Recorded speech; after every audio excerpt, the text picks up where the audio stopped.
My feelings are so overpowered by what has taken place in the course of the last hour and a half that I have scarcely strength to detail the rapid succession of events which have quite bewildered all those who are cognizant of their occurrence. It appears that the pug dog mentioned in my last was surreptitiously obtained, stolen, in fact, by some person attached to the stable department from an unmarried lady resident in this town. Frantic on discovering the loss of her favorite, the lady rushed distractedly into the street, calling in the most heart-rending and pathetic manner upon the passengers to restore her Augustus. For so the deceased was named, in affectionate remembrance of a former lover of his mistress, to whom he bore a striking personal resemblance, which renders the circumstances additionally affecting. I am not yet in a condition to inform you what circumstance induced the bereaved lady to direct her steps to the hotel which had witnessed the last struggles of her prodigue. I can only state that she arrived there, at the very instant when his detached members were passing through the passage on a small tray. Her shrieks still reverberate in my ears. I grieve to say that the expressive features of Professor Muff were much scratched and lacerated by the injured lady, and that Professor Nogo, besides sustaining several severe bites, has lost some handfuls of hair from the same cause. It must be some consolation to these gentlemen to know that their ardent attachment to scientific pursuits has alone occasioned these unpleasant consequences, for which the sympathy of a grateful country will sufficiently reward them. The unfortunate lady remains at the Pig and Tinderbox, and up to this time is reported in a very precarious state. I need scarcely tell you that this unlooked-for catastrophe has cast a damp and gloom upon us in the midst of our exhilaration, natural in any case, but greatly enhanced in this by the amiable qualities of the deceased animal, who appears to have been much and deservedly respected by the whole of his acquaintance. 12 o'clock. I take the last opportunity before sealing my parcel to inform you that the boy who fell through the pastry cook's window is not dead, as was universally believed, but alive and well. The report appears to have had its origin in his mysterious disappearance. He was found half an hour since on the premises of a sweetstuff maker, where a raffle had been announced for a second-hand sealskin cap and a tambourine, and where, a sufficient number of members not having been obtained at first, he had patiently waited until the list was completed. This fortunate discovery has in some degree restored our gaiety and cheerfulness. It is proposed to get up a subscription for him without delay. Everybody is nervously anxious to see what tomorrow will bring forth. If anyone should arrive in the course of the night, I have left strict directions to be called immediately. I should have sat up, indeed, but the agitating events of this day have been too much for me. No news yet of either of the professors Snore, Doze, or Wheezy. It is very strange. Wednesday afternoon. All is now over, and upon one point at least, I am at length enabled to set the minds of your readers at rest. The three professors arrived at 10 minutes after 2 o'clock, and instead of taking up their quarters at the original Pig, as it was universally understood in the course of yesterday that they would assuredly have done, drove straight to the Pig and Tinderbox, where they threw off the mask at once and openly announced their intention of remaining. Professor Wheezy may reconcile this very extraordinary conduct with his notions of fair and equitable dealing, but I would recommend Professor Wheezy to be cautious how he presumes too far upon his well-earned reputation. How such a man as Professor Snore, or, which is still more extraordinary, such an individual as Professor Doze, can quietly allow himself to be mixed up with such proceedings as these, you will naturally inquire. Upon this head, rumor is silent. I have my speculations, but forbear to give utterance to them just now. 4 o'clock. The town is filling fast. 18pence has been offered for a bed and refused. Several gentlemen were under the necessity last night of sleeping in the brick fields, and on the steps of doors, for which they were taken before the magistrates in a body this morning, and committed to prison as vagrants for various terms. One of these persons I understand to be a highly respectable tinker, of great practical skill, who had forwarded a paper to the president of Section D Mechanical Science, on the construction of pipkins with copper bottoms and safety values, of which report speaks highly. The incarceration of this gentleman is greatly to be regretted, as his absence will preclude any discussion on the subject. The bills are being taken down in all directions, and lodgings are being secured on almost any terms. I have heard of 15 shillings a week for 2 rooms, exclusive of coals and attendance, but I can scarcely believe it. The excitement is dreadful. I was informed this morning that the civil authorities, apprehensive of some outbreak of popular feeling, had commanded a recruiting sergeant and 2 corporals to be under arms, and that, with the view of not irritating the people unnecessarily by their presence, they had been requested to take up their position before daybreak in a turnpike, distant about a quarter of a mile from the town. The vigor and promptness of these measures cannot be too highly extolled. Intelligence has just been brought me that an elderly female in a state of inebriety has declared in the open street her intention to do for Mr. Slug. Some statistical returns compiled by that gentleman, relative to the consumption of raw spirituous liquors in this place, are supposed to be the cause of the wretch's animosity. It is added that this declaration was loudly cheered by a crowd of persons who had assembled on the spot, and that one man had the boldness to designate Mr. Slug, allowed by the opprobrious epithet of stick-in-the-mud. It is earnestly to be hoped that now, when the moment has arrived for their interference, the magistrates will not shrink from the exercise of that power which is vested in them by the Constitution of our common country. 10:30. The disturbance, I am happy to inform you, has been completely quelled, and the ringleader taken into custody. She had a pail of cold water thrown over her, previous to being locked up, and expresses great contrition and uneasiness. We are all in a fever of anticipation about tomorrow. But now that we are within a few hours of the meeting of the association, and at last enjoy the proud consciousness of having its illustrious members amongst us, I trust and hope everything may go off peaceably. I shall send you a full report of tomorrow's proceedings by the night coach. 11 o'clock. I open my letter to say that nothing whatever has occurred since I folded it up. Thursday.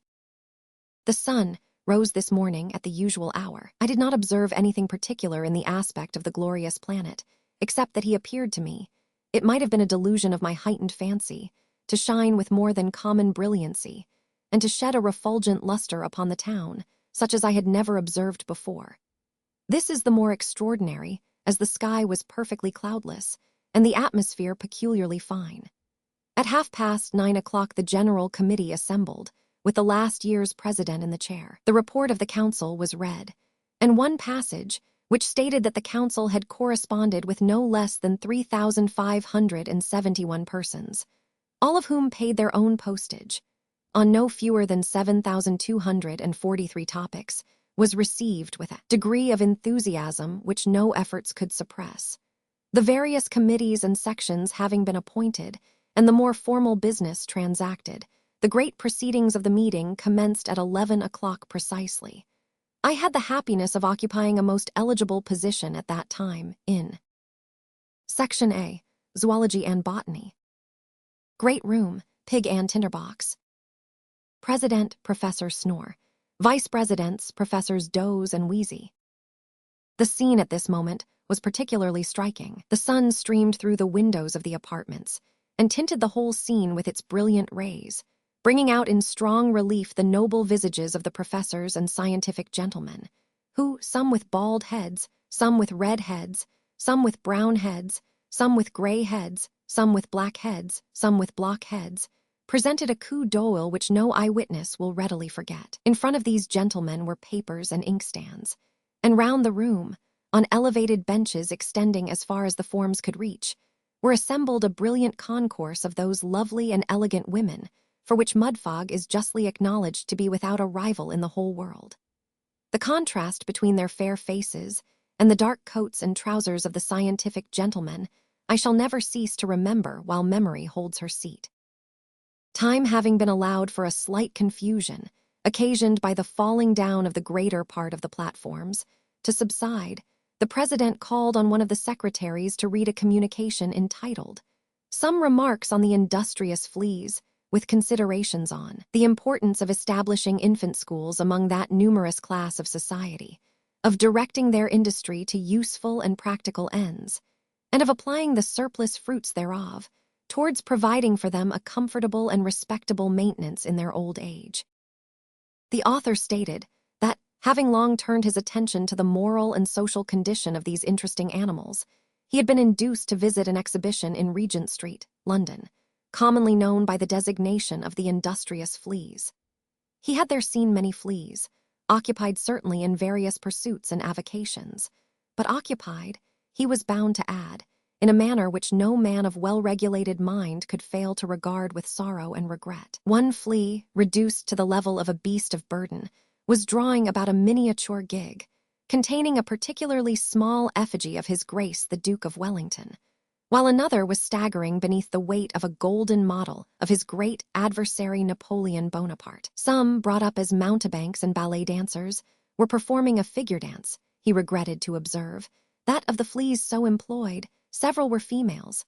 Others were in training in a small cardboard box for pedestrians, mere sporting characters, and 2 were actually engaged in the cold-blooded and barbarous occupation of dueling, a pursuit from which humanity recoiled with horror and disgust. He suggested that measures should be immediately taken to employ the labor of these fleas as part and parcel of the productive power of the country, which might easily be done by the establishment among them of infant schools and houses of industry, in which a system of virtuous education, based upon sound principles, should be observed, and moral precepts strictly inculcated. He proposed that every flea who presumed to exhibit, for hire, music, or dancing, or any species of theatrical entertainment, without a license, should be considered a vagabond and treated accordingly, in which respect he only placed him upon a level with the rest of mankind. He would further suggest that their labor should be placed under the control and regulation of the state,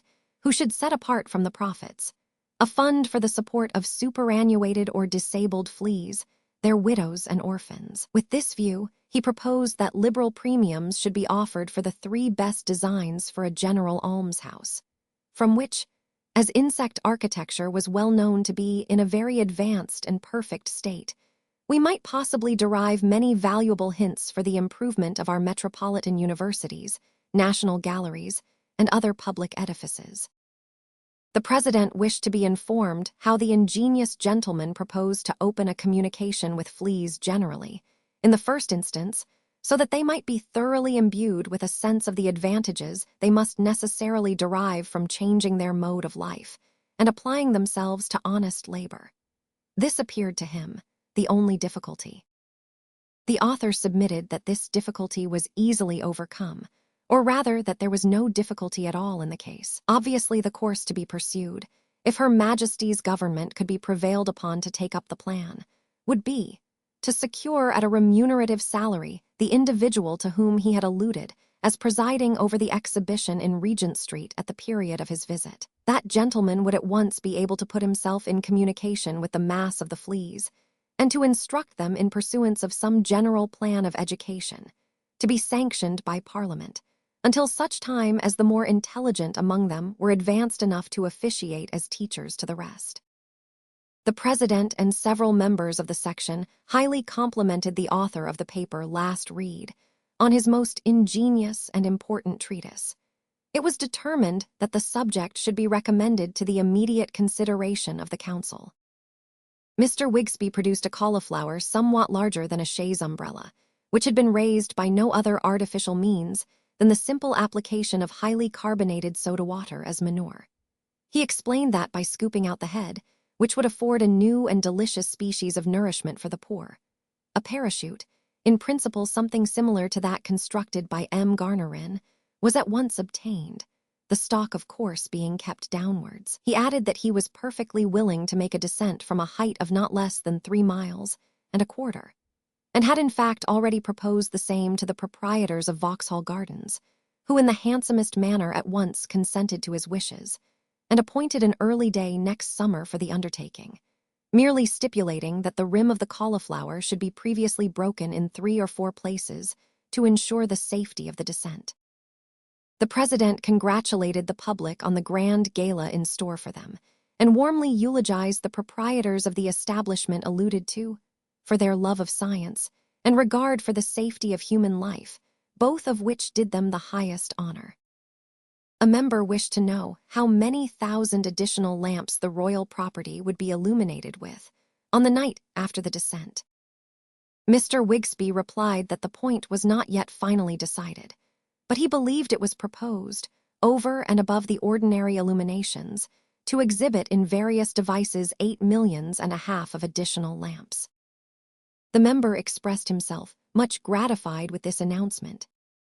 Mr. Blunderham delighted the section with a most interesting and valuable paper on the last moments of the learned pig, which produced a very strong impression on the assembly, the account being compiled from the personal recollections of his favorite attendant. The account stated in the most emphatic terms that the animal's name was not Toby, but Solomon, and distinctly proved that he could have no near relatives in the profession, as many designing persons had falsely stated, inasmuch as his father, mother, brothers, and sisters had all fallen victims to the butcher at different times. An uncle of his, indeed, had with very great labor been traced to a sty in Somers Town, but as he was in a very infirm state at the time, being afflicted with measles, and shortly afterwards disappeared, there appeared too much reason to conjecture that he had been converted into sausages. The disorder of the learned pig was originally a severe cold, which, being aggravated by excessive trough indulgence, finally settled upon the lungs and terminated in a general decay of the constitution. A melancholy instance of a presentiment entertained by the animal of his approaching dissolution was recorded. After gratifying a numerous and fashionable company with his performances, in which no falling off whatever was visible, he fixed his eyes on the biographer, and, turning to the watch which lay on the floor, and on which he was accustomed to point out the hour, deliberately passed his snout twice round the dial. In precisely 24 hours from that time, he had ceased to exist. Professor Wheezy inquired whether, previous to his demise, the animal had expressed, by signs or otherwise, any wishes regarding the disposal of his little property.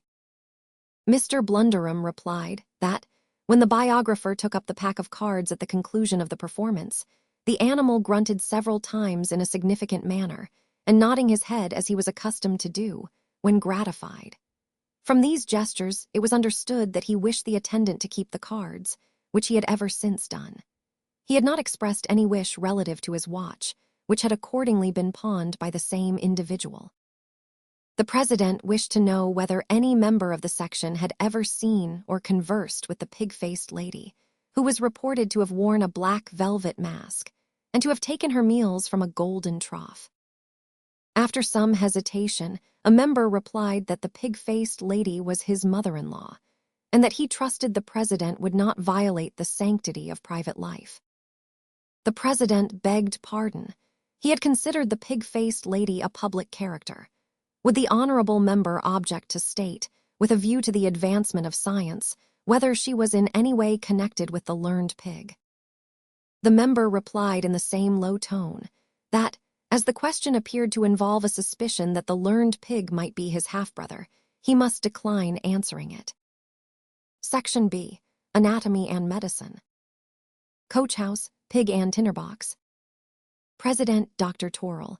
Vice Presidents, Professors Muff and Nogo. Dr. Kutenkumagen, of Moscow, read to the section a report of a case which had occurred within his own practice, strikingly illustrative of the power of medicine, as exemplified in his successful treatment of a virulent disorder. He had been called in to visit the patient on the 1st of April, 1837. He was then laboring under symptoms peculiarly alarming to any medical man. His frame was stout and muscular, his step firm and elastic, his cheeks plump and red, his voice loud, his appetite good, his pulse full and round. He was in the constant habit of eating 3 meals per diem, and of drinking at least 1 bottle of wine and 1 glass of spirituous liquors diluted with water in the course of the 24 hours. He laughed constantly, and in so hearty a manner that it was terrible to hear him. By dint of powerful medicine, low diet, and bleeding, the symptoms in the course of 3 days perceptibly decreased. A rigid perseverance in the same course of treatment for only 1 week, accompanied with small doses of water gruel, weak broth, and barley water, led to their entire disappearance. In the course of a month, he was sufficiently recovered to be carried downstairs by 2 nurses, and to enjoy an airing in a close carriage, supported by soft pillows. At the present moment, he was restored so far as to walk about, with the slight assistance of a crutch and a boy. It would perhaps be gratifying to the section to learn that he ate little, drank little, slept little, and was never heard to laugh by any accident whatever. Dr. W.R. Fee, in complimenting the honorable member upon the triumphant cure he had effected, begged to ask whether the patient still bled freely. Dr. Cutin-Cumagen replied in the affirmative. Dr. W.R. Fee, and you found that he bled freely during the whole course of the disorder. Dr. Cutin-Cumagen, oh dear, yes, most freely. Dr. Neschatz supposed that if the patient had not submitted to be bled with great readiness and perseverance, so extraordinary a cure could never, in fact, have been accomplished. Dr. Cutin-Cumagen rejoined, certainly not. Mr. Knight Bell, MRCS, exhibited a wax preparation of the interior of a gentleman who in early life had inadvertently swallowed a door key. It was a curious fact that a medical student of dissipated habits, being present at the post-mortem examination, found means to escape unobserved from the room, with that portion of the coats of the stomach upon which an exact model of the instrument was distinctly impressed, with which he hastened to a locksmith of doubtful character, who made a new key from the pattern so shown to him. With this key, the medical student entered the house of the deceased gentleman and committed a burglary to a large amount, for which he was subsequently tried and executed. The president wished to know what became of the original key after the lapse of years. Mr. Knight Bell replied that the gentleman was always much accustomed to punch, and it was supposed the acid had gradually devoured it. Dr. Neschatz and several of the members were of opinion that the key must have lain very cold and heavy upon the gentleman's stomach. Mr. Knight Bell believed it did at first. It was worthy of remark, perhaps, that for some years the gentleman was troubled with a nightmare, under the influence of which he always imagined himself a wine-cellar door. Professor Muff related a very extraordinary and convincing proof of the wonderful efficacy of the system of infinitesimal doses, which the section were doubtless aware was based upon the theory that the very minutest amount of any given drug, properly dispersed through the human frame, would be productive of precisely the same result as a very large dose administered in the usual manner. Thus, the 40th part of a grain of calomel was supposed to be equal to a 5-grain calomel pill, and so on in proportion throughout the whole range of medicine. He had tried the experiment in a curious manner upon a publican who had been brought into the hospital with a broken head, and was cured upon the infinitesimal system in the incredibly short space of 3 months. This man was a hard drinker. He, Professor Muff, had dispersed 3 drops of rum through a bucket of water and requested the man to drink the whole. What was the result? Before he had drunk a quart, he was in a state of beastly intoxication, and 5 other men were made dead drunk with the remainder. The president wished to know whether an infinitesimal dose of soda water would have recovered them. Professor Muff replied that the 25th part of a teaspoonful, properly administered to each patient, would have sobered him immediately. The president remarked that this was a most important discovery, and he hoped the Lord Mayor and Court of Aldermen would patronize it immediately. A member begged to be informed whether it would be possible to administer, say, the 20th part of a grain of bread and cheese to all grown-up paupers, and the 40th part to children, with the same satisfying effect as their present allowance. Professor Muff was willing to stake his professional reputation on the perfect adequacy of such a quantity of food to the support of human life, in workhouses. The addition of the 15th part of a grain of pudding twice a week would render it a high diet. Professor Nogo called the attention of the section to a very extraordinary case of animal magnetism. A private watchman, being merely looked at by the operator from the opposite side of a wide street, was at once observed to be in a very drowsy and languid state. He was followed to his box, and being once slightly rubbed on the palms of the hands, fell into a sound sleep, in which he continued without intermission for 10 hours. Section C. Statistics. Hayloft, Original Pig. President, Mr. Woodensconce. Vice Presidents, Mr. Leadbrain and Mr. Timbird. Mr. Slug stated to the section the result of some calculations he had made with great difficulty and labor, regarding the state of infant education among the middle classes of London.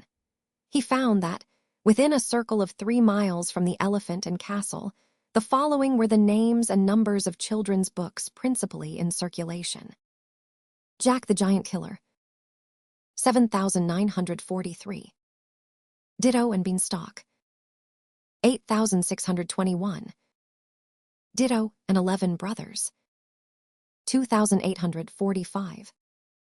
Ditto and Jill, 1,998. Total, 21,407. He found that the proportion of Robinson Crusoes to Philip Quarles was as 4.5 to 1, and that the preponderance of Valentine and Orsons over Goody Two-Shoeses was as 3 1/8 of the former to 1/2 of 1 of the latter. A comparison of 7 champions with Simple Simons gave the same result. The ignorance that prevailed was lamentable. One child, on being asked whether he would rather be St. George of England or a respectable tallow chandler, instantly replied, "Taint George of Engling." Another, a little boy of 8 years old, was found to be firmly impressed with a belief in the existence of dragons, and openly stated that it was his intention when he grew up to rush forth sword in hand for the deliverance of captive princesses and the promiscuous slaughter of giants. Not one child among the number interrogated had ever heard of Mungo Park, some inquiring whether he was at all connected with the black man that swept the crossing, and others whether he was in any way related to the Regent's Park. They had not the slightest conception of the commonest principles of mathematics, and considered Sinbad the Sailor the most enterprising voyager that the world had ever produced. A member strongly deprecating the use of all the other books mentioned, suggested that Jack and Jill might perhaps be exempted from the general censure, inasmuch as the hero and heroine, in the very outset of the tale, were depicted as going up a hill to fetch a pail of water, which was a laborious and useful occupation. Supposing the family linen was being washed, for instance. Mr. Slug feared that the moral effect of this passage was more than counterbalanced by another in a subsequent part of the poem, in which very gross allusion was made to the mode in which the heroine was personally chastised by her mother for laughing at Jack's disaster. Besides, the whole work had this one great fault: it was not true. The president complimented the honorable member on the excellent distinction he had drawn. Several other members, too, dwelt upon the immense and urgent necessity of storing the minds of children with nothing but facts and figures, which process the president very forcibly remarked had made them, the section, the men they were. Mr. Slug then stated some curious calculations respecting the dogs, meat barrows of London. He found that the total number of small carts and barrows engaged in dispensing provision to the cats and dogs of the metropolis was 1,743. The average number of skewers delivered daily with the provender, by each dog's meat cart or barrow, was 36. Now, multiplying the number of skewers so delivered by the number of barrows, a total of 62,748 skewers daily would be obtained. Allowing that, of these 62,748 skewers, the odd 2,748 were accidentally devoured with the meat, by the most voracious of the animals supplied, it followed that 60,000 skewers per day, or the enormous number of 21,900,000 skewers, annually were wasted in the kennels and dust-holes of London, which, if collected and warehoused, would in 10 years' time afford a mass of timber more than sufficient for the construction of a first-rate vessel of war for the use of Her Majesty's Navy, to be called the Royal Skewer, and to become under that name the terror of all the enemies of this island. Mr. X. Leadbrain read a very ingenious communication, from which it appeared that the total number of legs belonging to the manufacturing population of one great town in Yorkshire was, in round numbers, 40,000, while the total number of chair and stool legs in their houses was only 30,000, which, upon the very favorable average of 3 legs to a seat, yielded only 10,000 seats in all. From this calculation it would appear, not taking wooden or cork legs into the account, but allowing 2 legs to every person, that 10,000 individuals, 1/2 of the whole population, were either destitute of any rest for their legs at all, or passed the whole of their leisure time in sitting upon boxes. Section D. Mechanical Science. Coach house, original pig. President, Mr. Carter. Vice presidents, Mr. Truck and Mr. Waghorn. Professor Queerspeck exhibited an elegant model of a portable railway, neatly mounted in a green case, for the waistcoat pocket.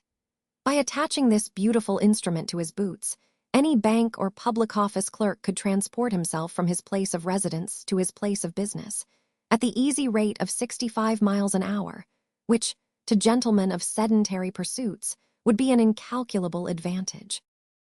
The president was desirous of knowing whether it was necessary to have a level surface on which the gentleman was to run.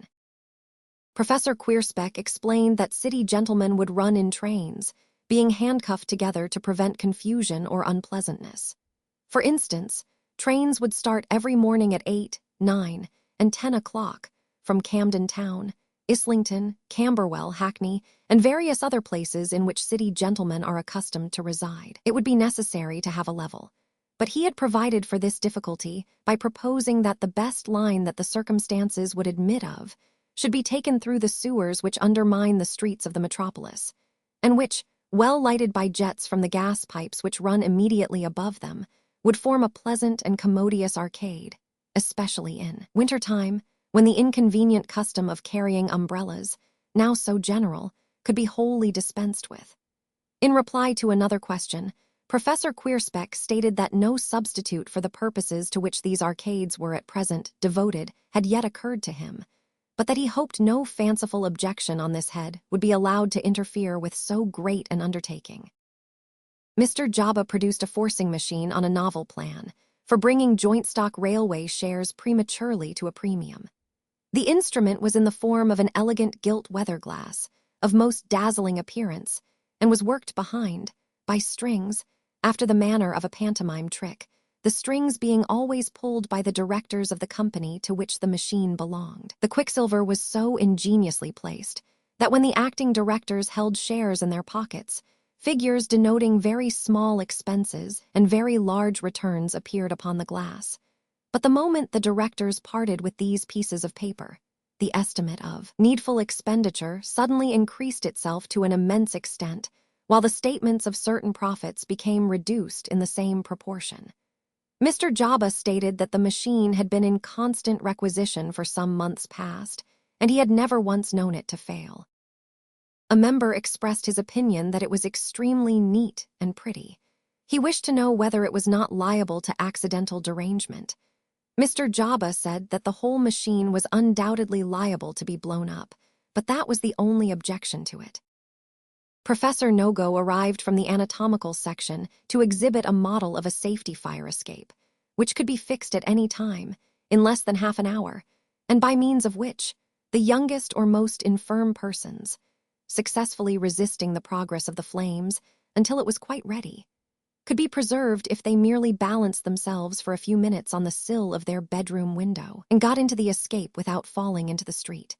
The professor stated that the number of boys who had been rescued in the daytime by this machine from houses which were not on fire was almost incredible.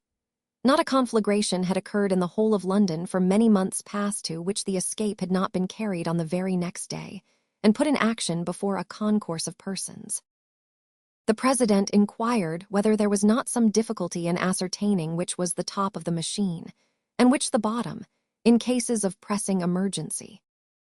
Professor Nogo explained that of course it could not be expected to act quite as well when there was a fire as when there was not a fire, but in the former case he thought it would be of equal service whether the top were up or down. With the last section, our correspondent concludes his most able and faithful report, which will never cease to reflect credit upon him for his scientific attainments and upon us for our enterprising spirit. It is needless to take a review of the subjects which have been discussed, of the mode in which they have been examined, of the great truths which they have elicited. They are now before the world, and we leave them to read, to consider, and to profit. The place of meeting for next year has undergone discussion, and has at length been decided, regard being had to, and evidence being taken upon, the goodness of its wines, the supply of its markets, the hospitality of its inhabitants, and the quality of its hotels. We hope at this next meeting our correspondent may again be present, and and that we may be once more the means of placing his communications before the world. Until that period, we have been prevailed upon to allow this number of our miscellany to be retailed to the public, or wholesaled to the trade, without any advance upon our usual price. We have only to add that the committees are now broken up, and that Mudfog is once again restored to its accustomed tranquility, that professors and members have had balls and soirs and suppers and great mutual complimentations, and have at length dispersed to their several homes, whither all good wishes and joys attend them until next year. Signed, Boz. Full report of the second meeting of the MUDFOG Association. For the advancement of everything. In October last, we did ourselves the immortal credit of recording, at an enormous expense, and by dint of exertions unparalleled in the history of periodical publication, the proceedings of the Mudfog Association for the Advancement of Everything, which in that month held its first great half-yearly meeting, to the wonder and delight of the whole empire. We announced at the conclusion of that extraordinary and most remarkable report that when the second meeting of the society should take place, we should be found again at our post, renewing our gigantic and spirited endeavors, and once more making the world ring with the accuracy, authenticity, immeasurable superiority, and intense remarkability of our account of its proceedings. In redemption of this pledge, we caused to be dispatched per steam to Oldcastle, at which place this second meeting of the society was held on the 20th instant, the same superhumanly endowed gentleman who furnished the former report, and who, gifted by nature with transcendent abilities, and furnished by us with a body of assistants scarcely inferior to himself, has forwarded a series of letters, which, for faithfulness of description, power of language, fervor of thought, happiness of expression, and importance of subject matter, have no equal in the epistolary literature of any age or country. We give this gentleman's correspondence entire, and in the order in which it reached our office. Saloon of Steamer, Thursday night, 8:30. When I left New Burlington Street this evening in the Hackney cabriolet, number 4285, I experienced sensations as novel as they were oppressive. A sense of the importance of the task I had undertaken, a consciousness that I was leaving London and, stranger still, going somewhere else, a feeling of loneliness and a sensation of jolting, quite bewildered my thoughts, and for a time rendered me even insensible to the presence of my carpet-bag and hat-box. I shall ever feel grateful to the driver of a Blackwall omnibus who, by thrusting the pole of his vehicle through the small door of the cabriolet, awakened me from a tumult of imaginings that are wholly indescribable. But of such materials is our imperfect nature composed. I am happy to say that I am the first passenger on board, and shall thus be enabled to give you an account of all that happens in the order of its occurrence. The chimney is smoking a good deal, and so are the crew, and the captain, I am informed, is very drunk in a little house upon deck, something like a black turnpike. I should infer from all I hear that he has got the steam up. You will readily guess with what feelings I have just made the discovery that my berth is in the same closet with those engaged by Professor Woodensconce, Mr. Slug, and Professor Grime. Professor Woodensconce has taken the shelf above me, and Mr. Slug and Professor Grime the two shelves opposite. Their luggage has already arrived. On Mr. Slug's bed is a long tin tube of about 3 inches in diameter, carefully closed at both ends. What can this contain? Some powerful instrument of a new construction, doubtless. 9:10.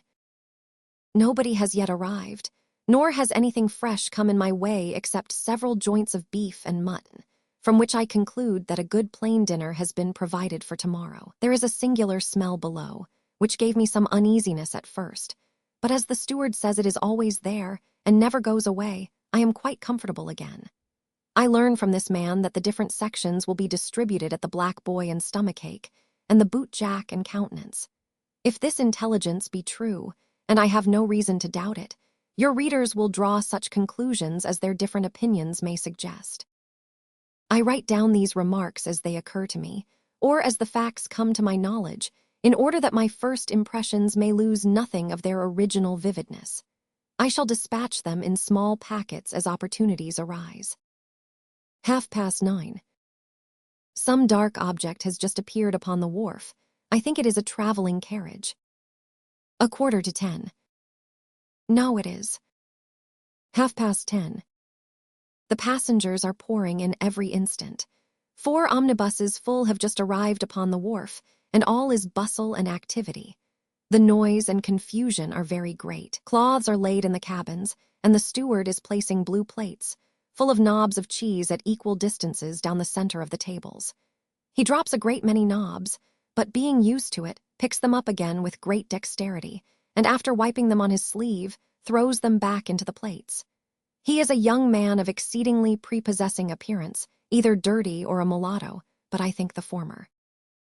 An interesting old gentleman, who came to the wharf in an omnibus, has just quarreled violently with the porters, and is staggering towards the vessel with a large trunk in his arms. I trust and hope that he may reach it in safety, but the board he has to cross is narrow and slippery. Was that a splash? Gracious powers! I have just returned from the deck. The trunk is standing upon the extreme brink of the wharf, but the old gentleman is nowhere to be seen.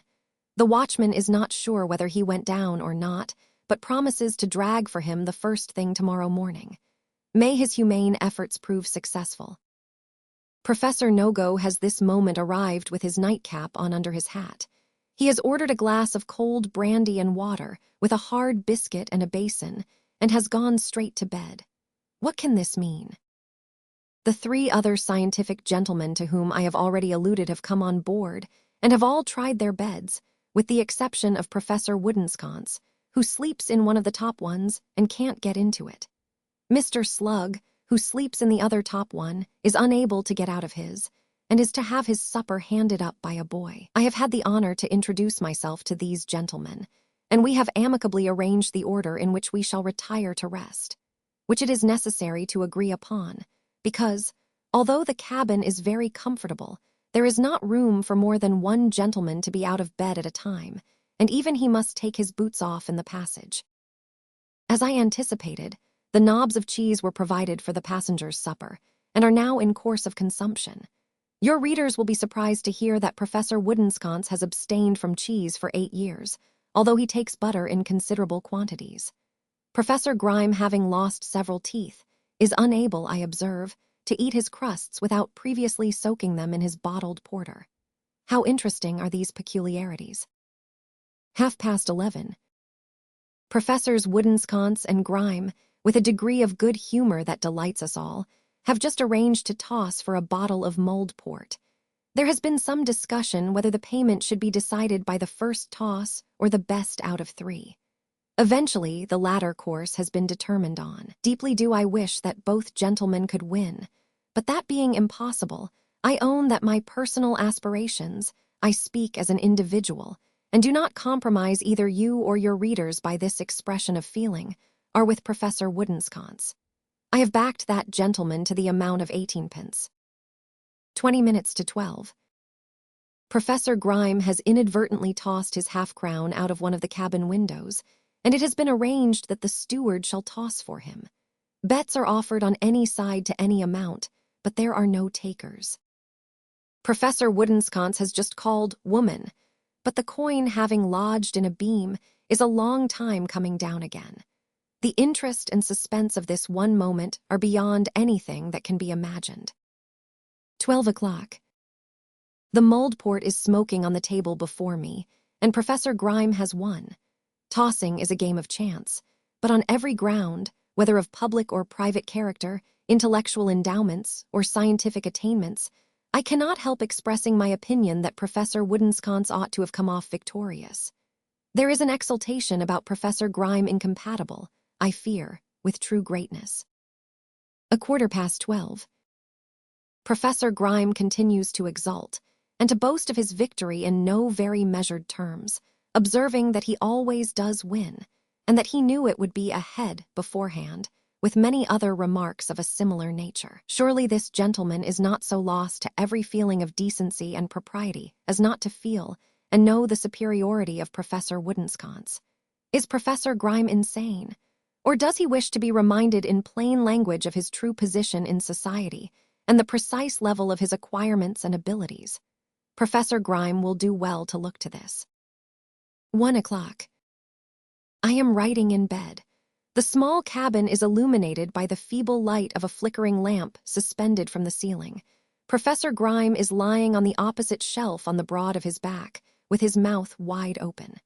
The scene is indescribably solemn. The rippling of the tide, the noise of the sailors' feet overhead, the gruff voices on the river, the dogs on the shore, the snoring of the passengers, and a constant creaking of every plank in the vessel are the only sounds that meet the ear. With these exceptions, all is profound silence. My curiosity has been within the last moment very much excited. Mr. Slug, who lies above Professor Grime, has cautiously withdrawn the curtains of his berth, and after looking anxiously out, as if to satisfy himself that his companions are asleep, has taken up the tin tube of which I have before spoken, and is regarding it with great interest.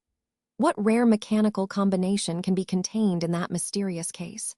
It is evidently a profound secret to all. 1:15. The behavior of Mr. Slug grows more and more mysterious. He has unscrewed the top of the tube, and now renews his observations upon his companions, evidently to make sure that he is wholly unobserved. He is clearly on the eve of some great experiment. Pray heaven that it be not a dangerous one, but the interests of science must be promoted, and I am prepared for the worst. 5 minutes later. He has produced a large pair of scissors and drawn a roll of some substance, not unlike parchment in appearance, from the tin case. The experiment is about to begin. I must strain my eyes to the utmost in the attempt to follow its minutest operation. 20 minutes before 2.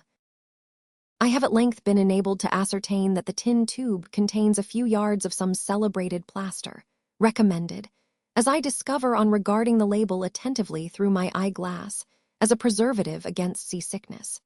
Mr. Slug has cut it up into small portions and is now sticking it over himself in every direction. 3 o'clock.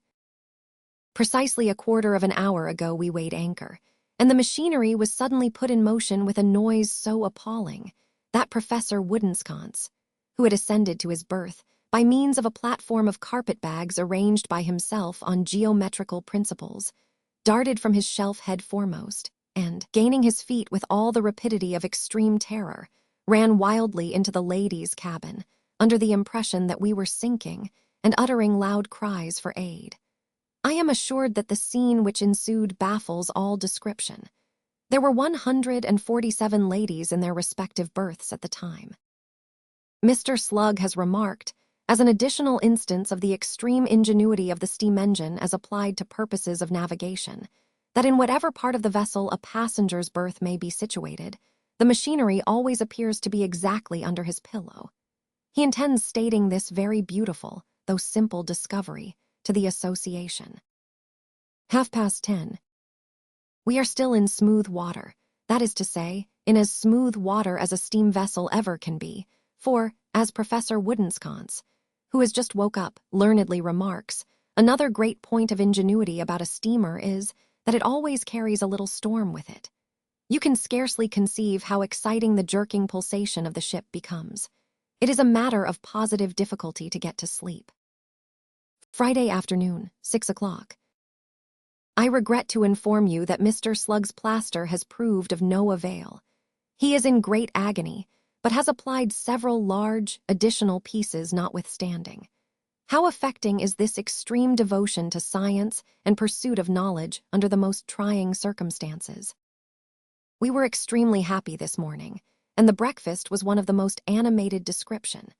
Nothing unpleasant occurred until noon, with the exception of Dr. Foxy's brown silk umbrella and white hat becoming entangled in the machinery while he was explaining to a knot of ladies the construction of the steam engine. I fear the gravy soup for lunch was injudicious. We lost a great many passengers almost immediately afterwards. 6:30. I am again in bed. Anything so heartrending as Mr. Slug's sufferings it has never yet been my lot to witness. 7 o'clock. A messenger has just come down for a clean pocket handkerchief from Professor Woodensconce's bag, that unfortunate gentleman being quite unable to leave the deck, and imploring constantly to be thrown overboard. From this man I understand that Professor Nogo, though in a state of utter exhaustion, clings feebly to the hard biscuit and cold brandy and water, under the impression that they will yet restore him. Such is the triumph of mind over matter. Professor Grime is in bed, to all appearance quite well, but he will eat, and it is disagreeable to see him. Has this gentleman no sympathy with the sufferings of his fellow creatures? If he has, on what principle can he call for mutton chops and smile? Black boy and stomachache.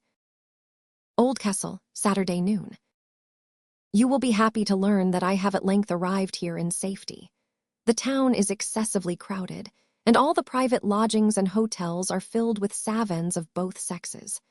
The tremendous assemblage of intellect that one encounters in every street is in the last degree overwhelming.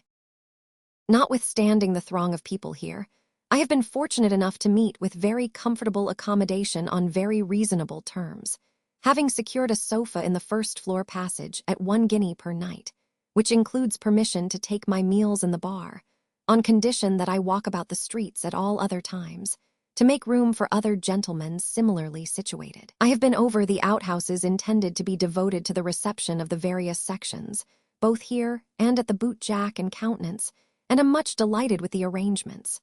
Nothing can exceed the fresh appearance of the sawdust with which the floors are sprinkled. The forms are of unplaned deal, and the general effect, as you can well imagine, is extremely beautiful. 9:30. The number and rapidity of the arrivals are quite bewildering. Within the last 10 minutes a stagecoach has driven up to the door, filled inside and out with distinguished characters, comprising Mr. Muddlebrains, Mr. Drawley, Professor Muff, Mr. X Misty, Mr. XX Misty, Mr. Purblind, Professor Rummun, the Honorable and Reverend Mr. Long-Ears, Professor John Ketch, Sir William Jolterd, Dr. Buffer, Mr. Smith of London, Mr. Brown of Edinburgh, Sir Hookham Snivy, and Professor Pumpkinskull. The 10 last-named gentlemen were wet through and looked extremely intelligent. Sunday, 2:00 p.m. The Honorable and Reverend Mr. Long-Ears, accompanied by Sir William Jolterd, walked and drove this morning. They accomplished the former feat in boots, and the latter in a hired fly. This has naturally given rise to much discussion. I have just learnt that an interview has taken place at the Boot Jack and Countenance between Soster, the active and intelligent beadle of this place, and Professor Pumpkinskull, who, as your readers are doubtless aware, is an influential member of the council. I forbear to communicate any of the rumors to which this very extraordinary proceeding has given rise until I have seen Soster, and endeavored to ascertain the truth from him. 6:30. I engaged a donkey chaise shortly after writing the above, and proceeded at a brisk trot in the direction of Soster's residence, passing through a beautiful expanse of country, with red brick buildings on either side, and stopping in the marketplace to observe the spot where Mr. Quackley's hat was blown off yesterday. It is an uneven piece of paving, but has certainly no appearance which would lead one to suppose that any such event had recently occurred there. From this point I proceeded, passing the gasworks and tallow melters, to a lane which had been pointed out to me as the beadle's place of residence, and before I had driven a dozen yards further, I had the good fortune to meet Soster himself advancing towards me. Soster is a fat man, with a more enlarged development of that peculiar conformation of countenance, which is vulgarly termed a double chin, than I remember to have ever seen before. He has also a very red nose, which he attributes to a habit of early rising, so red, indeed, that but for this explanation I should have supposed it to proceed from occasional inebriety. He informed me that he did not feel himself at liberty to relate what had passed between himself and Professor Pumpkinskull, but had no objection to state that it was connected with a matter of police regulation, and added with peculiar significance, "Never woes sich times." You will easily believe that this intelligence gave me considerable surprise, not wholly unmixed with anxiety, and that I lost no time in waiting on Professor Pumpkinskull and stating the object of my visit. After a few moments' reflection, the professor, who, I am bound to say, behaved with the utmost politeness, openly avowed, I mark the passage in italics, that he had requested Soster to attend on the Monday morning at the Boot Jack and Countenance, to keep off the boys, and that he had further desired that the under beadle might be stationed, with the same object, at the Black Boy and Stomachache. Now I leave this unconstitutional proceeding to your comments, and the consideration of your readers. I have yet to learn that a beadle, without the precincts of a church, churchyard, or workhouse, and acting otherwise than under the express orders of churchwardens and overseers in council assembled, to enforce the law against people who come upon the parish, and other offenders, has any lawful authority whatever over the rising youth of this country. I have yet to learn that a beadle can be called out by any civilian to exercise a domination and despotism over the boys of Britain. I have yet to learn that a beadle will be permitted by the commissioners of poor law regulation to wear out the soles and heels of his boots in illegal interference with the liberties of people not proved poor or otherwise criminal. I have yet to learn that a beadle has power to stop up the Queen's highway at his will and pleasure, or that the whole width of the street is not free and open to any man, boy, or woman in existence, up to the very walls of the houses, aye, be they black boys and stomachaches, or boot-jacks and countenances, I care not. 9 o'clock. I have procured a local artist to make a faithful sketch of the tyrant Soster, which, as he has acquired this infamous celebrity, you will no doubt wish to have engraved for the purpose of presenting a copy with every copy of your next number. I enclose it. The under-beadle has consented to write his life, but it is to be strictly anonymous. The accompanying likeness is of course from the life, and complete in every respect. Even if I had been totally ignorant of the man's real character, and it had been placed before me without remark, I should have shuddered involuntarily. There is an intense malignity of expression in the features, and a baleful ferocity of purpose in the ruffian's eye, which appalls and sickens. His whole air is rampant with cruelty, nor is the stomach less characteristic of his demoniac propensities. Monday. The great day has at length arrived. I have neither eyes, nor ears, nor pens, nor ink, nor paper for anything but the wonderful proceedings that have astounded my senses. Let me collect my energies and proceed to the account. Section A, Zoology and Botany. Front parlor, black boy and stomachache.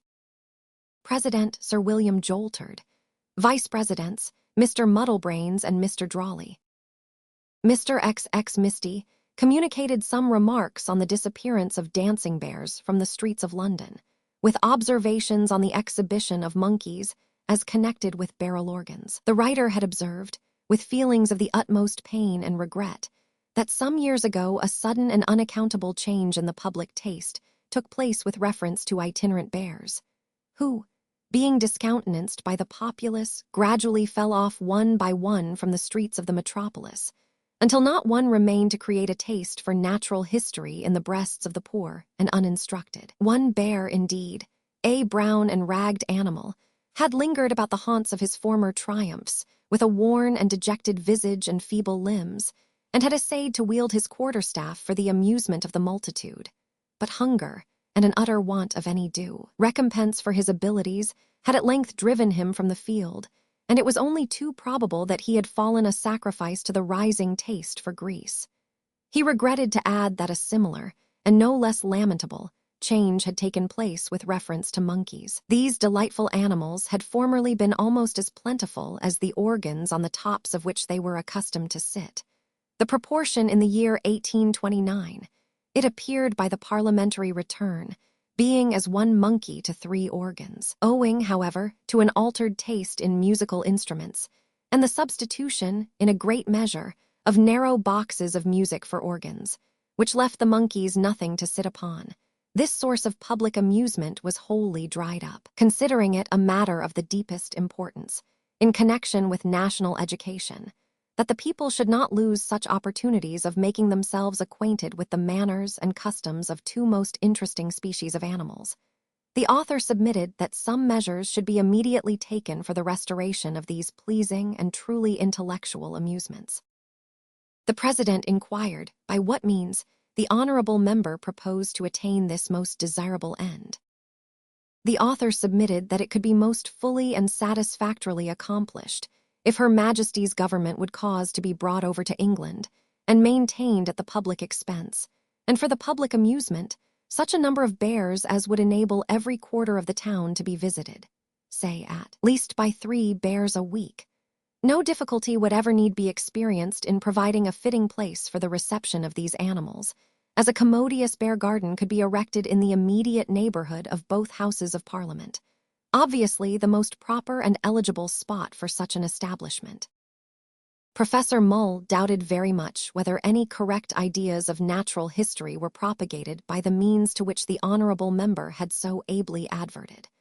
On the contrary, he believed that they had been the means of diffusing very incorrect and imperfect notions on the subject. He spoke from personal observation and personal experience when he said that many children of great abilities had been induced to believe, from what they had observed in the streets, at and before the period to which the honorable gentleman had referred, that all monkeys were born in red coats and spangles, and that their hats and feathers also came by nature.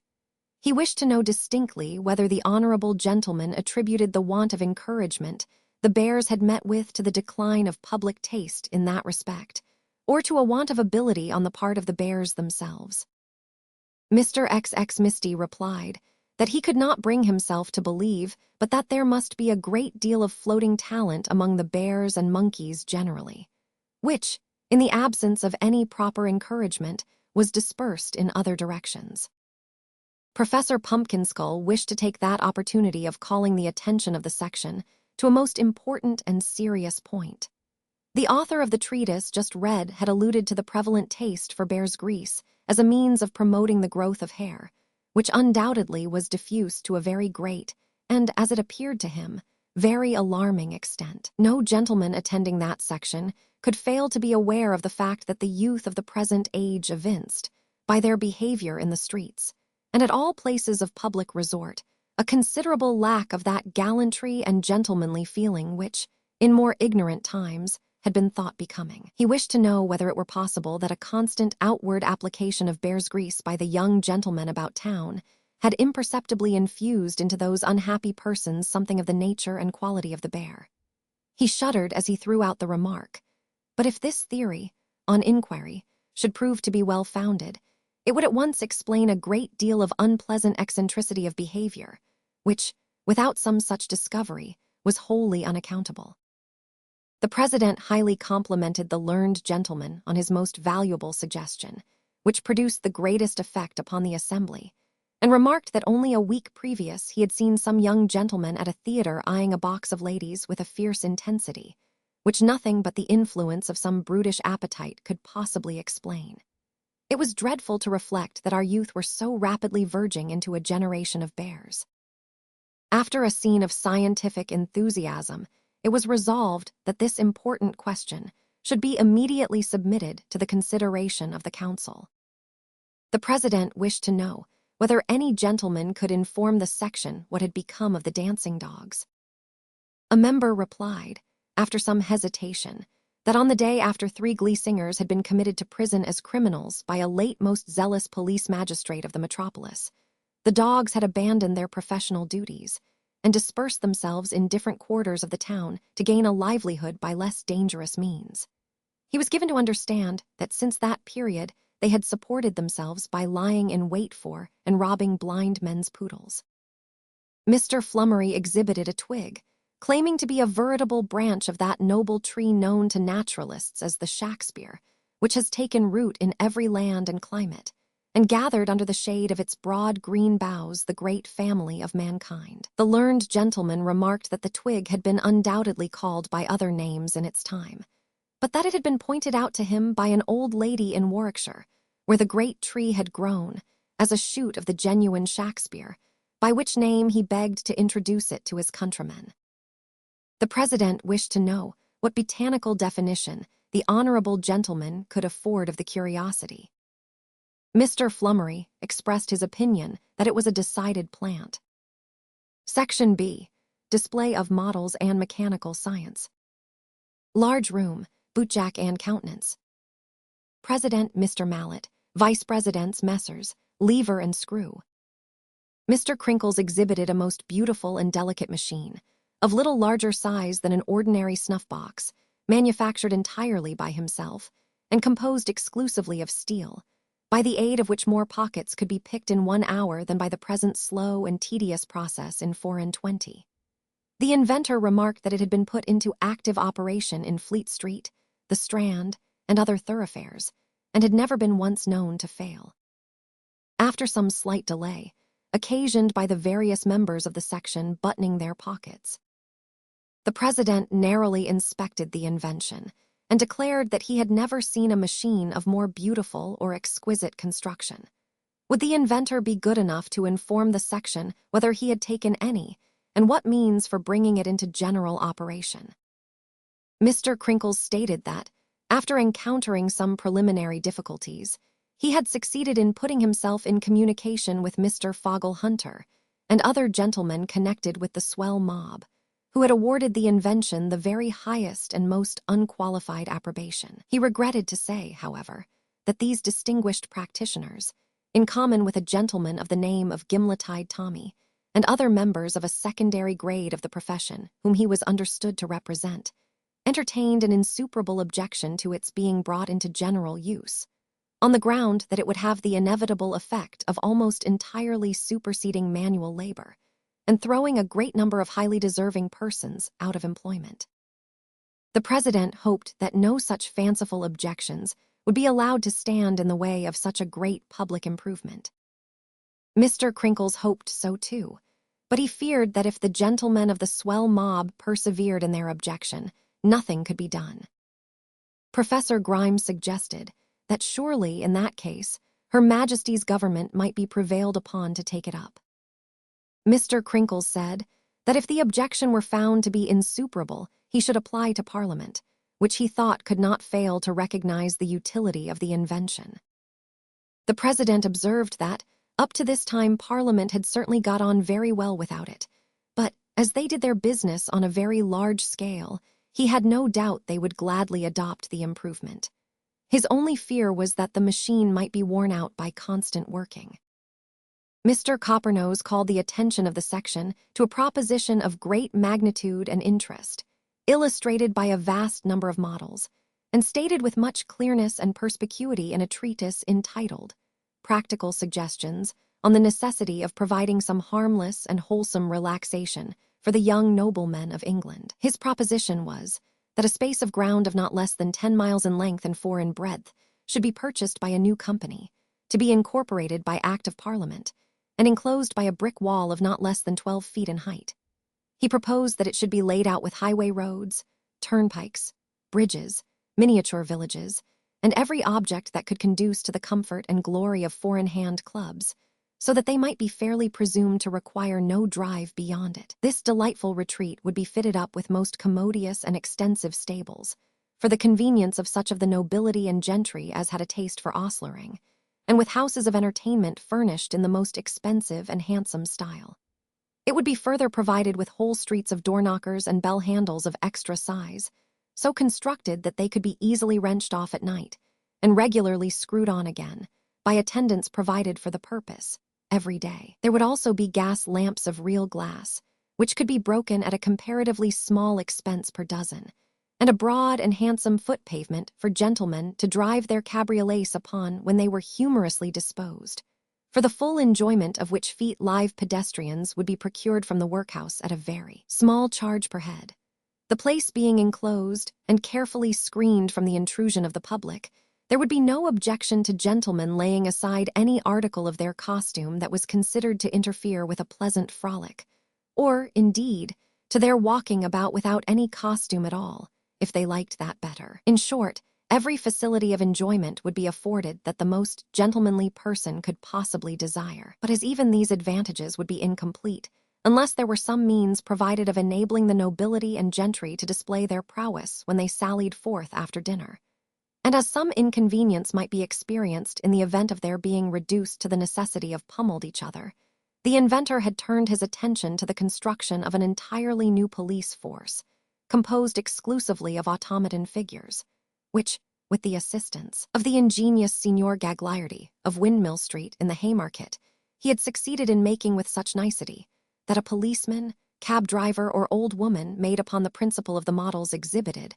would walk about until knocked down like any real man. Nay, more, if set upon and beaten by 6 or 8 noblemen or gentlemen, after it was down, the figure would utter divers groans, mingled with entreaties for mercy, thus rendering the illusion complete and the enjoyment perfect. But the invention did not stop even here, for station houses would be built, containing good beds for noblemen and gentlemen during the night, and in the morning they would repair to a commodious police office, where a pantomimic investigation would take place before the automaton magistrates. Quite equal to life, who would find them in so many counters, with which they would be previously provided for the purpose. This office would be furnished with an inclined plane, for the convenience of any nobleman or gentleman who might wish to bring in his horse as a witness, and the prisoners would be at perfect liberty, as they were now, to interrupt the complainants as much as they pleased, and to make any remarks that they thought proper. The charge for these amusements would amount to very little more than they already cost, and the inventor submitted that the public would be much benefited and comforted by the proposed arrangement. Professor Nogo wished to be informed what amount of automaton police force it was proposed to raise in the first instance. Mr. Coppernose replied that it was proposed to begin with 7 divisions of police of a score each, lettered from A to G inclusive. It was proposed that not more than half this number should be placed on active duty, and that the remainder should be kept on shelves in the police office ready to be called out at a moment's notice. The president, awarding the utmost merit to the ingenious gentleman who had originated the idea, doubted whether the automaton police would quite answer the purpose. He feared that noblemen and gentlemen would perhaps require the excitement of thrashing living subjects. Mr. Coppernose submitted that as the usual odds in such cases were 10 noblemen or gentlemen to 1 policeman or cab driver, it could make very little difference in point of excitement whether the policeman or cab driver were a man or a block. The great advantage would be that a policeman's limbs might be all knocked off, and yet he would be in a condition to do duty next day. He might even give his evidence next morning with his head in his hand, and give it equally well. Professor Muff, will you allow me to ask you, sir, of what materials it is intended that the magistrates' heads shall be composed? Mr. Coppernose, the magistrates will have wooden heads, of course, and they will be made of the toughest and thickest materials that can possibly be obtained. Professor Muff, I am quite satisfied. This is a great invention. Professor Nogo, I see but one objection to it. It appears to me that the magistrates ought to talk.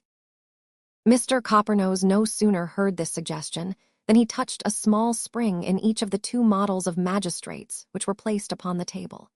One of the figures immediately began to exclaim with great volubility that he was sorry to see gentlemen in such a situation, and the other to express a fear that the policeman was intoxicated.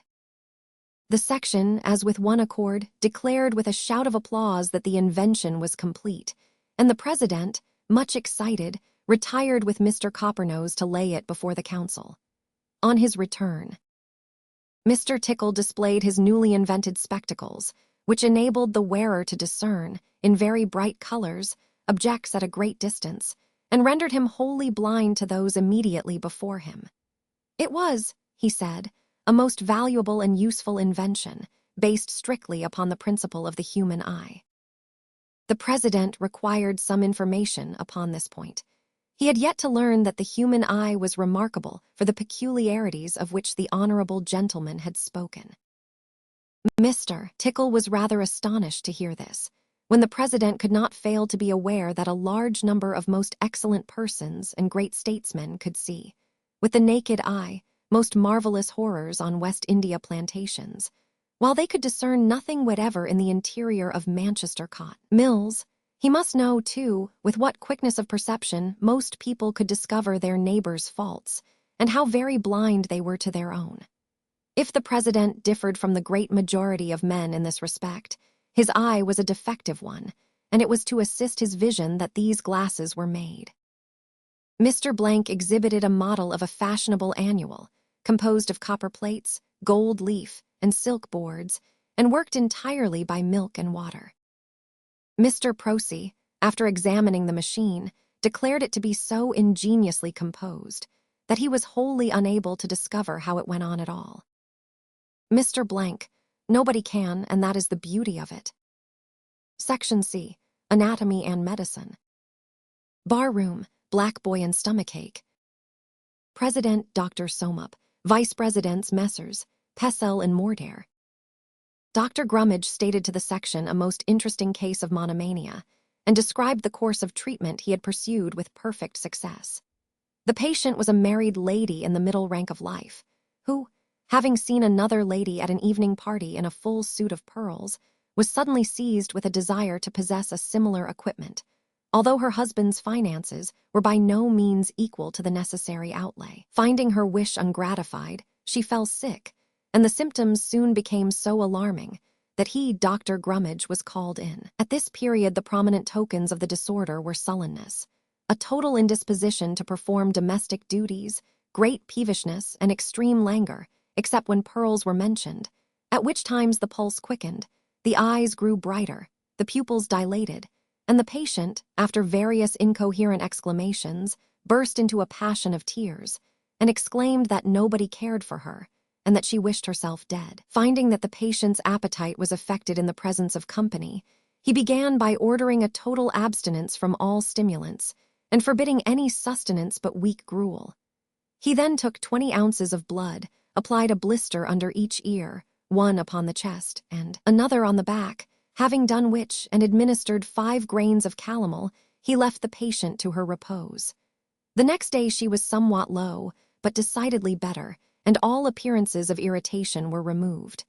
The next day she improved still further, and on the next again. On the 4th there was some appearance of a return of the old symptoms, which no sooner developed themselves than he administered another dose of calomel, and left strict orders that, unless a decidedly favorable change occurred within 2 hours, the patient's head should be immediately shaved to the very last curl. From that moment she began to mend, and in less than 24 hours was perfectly restored. She did not now betray the least emotion at the sight or mention of pearls or any other ornaments. She was cheerful and good-humored, and a most beneficial change had been effected in her whole temperament and condition. Mr. Pipkin, MRCS, read a short but most interesting communication in which he sought to prove the complete belief of Sir William Courtenay, otherwise Thorne, recently shot at Canterbury, in the homeopathic system. The section would bear in mind that one of the homeopathic doctrines was that infinitesimal doses of any medicine which would occasion the disease under which the patient labored, supposing him to be in a healthy state, would cure it. Now it was a remarkable circumstance, proved in the evidence, that the deceased Thorne employed a woman to follow him about all day with a pail of water, assuring her that one drop, a purely homeopathic remedy, the section would observe, placed upon his tongue after death, would restore him. What was the obvious inference?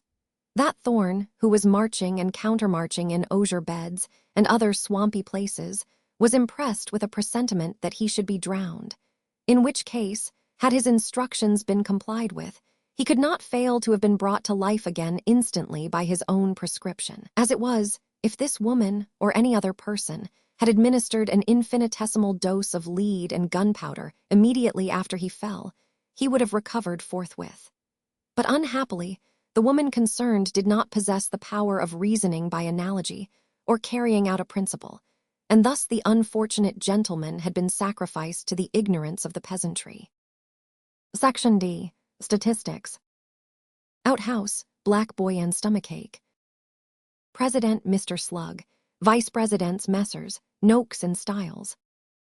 Mr. Quackley stated the result of some most ingenious statistical inquiries relative to the difference between the value of the qualification of several members of Parliament as published to the world, and its real nature and amount. After reminding the section that every member of Parliament for a town or borough was supposed to possess a clear freehold estate of £300 per annum, the honourable gentleman excited great amusement and laughter by stating the exact amount of freehold property possessed by a column of legislators, in which he had included himself. It appeared from this table that the amount of such income possessed by each was £0, 0 shillings, and 0 pence, yielding an average of the same.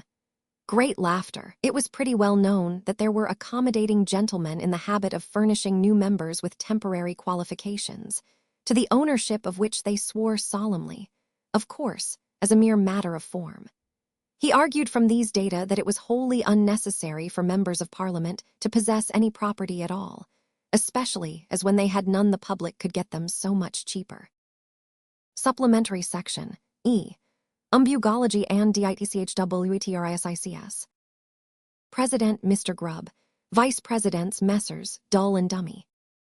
A paper was read by the secretary descriptive of a bay pony with one eye, which had been seen by the author standing in a butcher's cart at the corner of Newgate Market.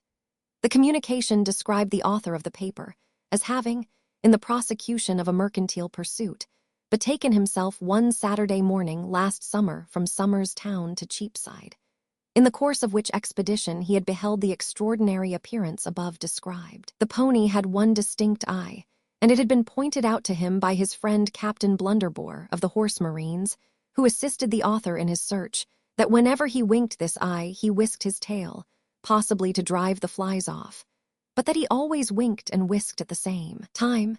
The animal was lean, spavined, and tottering, and the author proposed to constitute it of the family of Fit-for-Dogs Metorius. It certainly did occur to him that there was no case on record of a pony with one clearly defined and distinct organ of vision, winking and whisking at the same moment. Mr. Q.J. Snuffletoffle had heard of a pony winking his eye, and likewise of a pony whisking his tail, but whether they were two ponies or the same pony he could not undertake positively to say. At all events, he was acquainted with no authenticated instance of a simultaneous winking and whisking, and he really could not but doubt the existence of such a marvelous pony, in opposition to all those natural laws by which ponies were governed. Referring, however, to the mere question of his one organ of vision, might he suggest the possibility of this pony having been literally half asleep at the time he was seen, and having closed only one eye? The president observed that, whether the pony was half asleep or fast asleep, there could be no doubt that the association was wide awake, and therefore that they had better get the business over and go to dinner.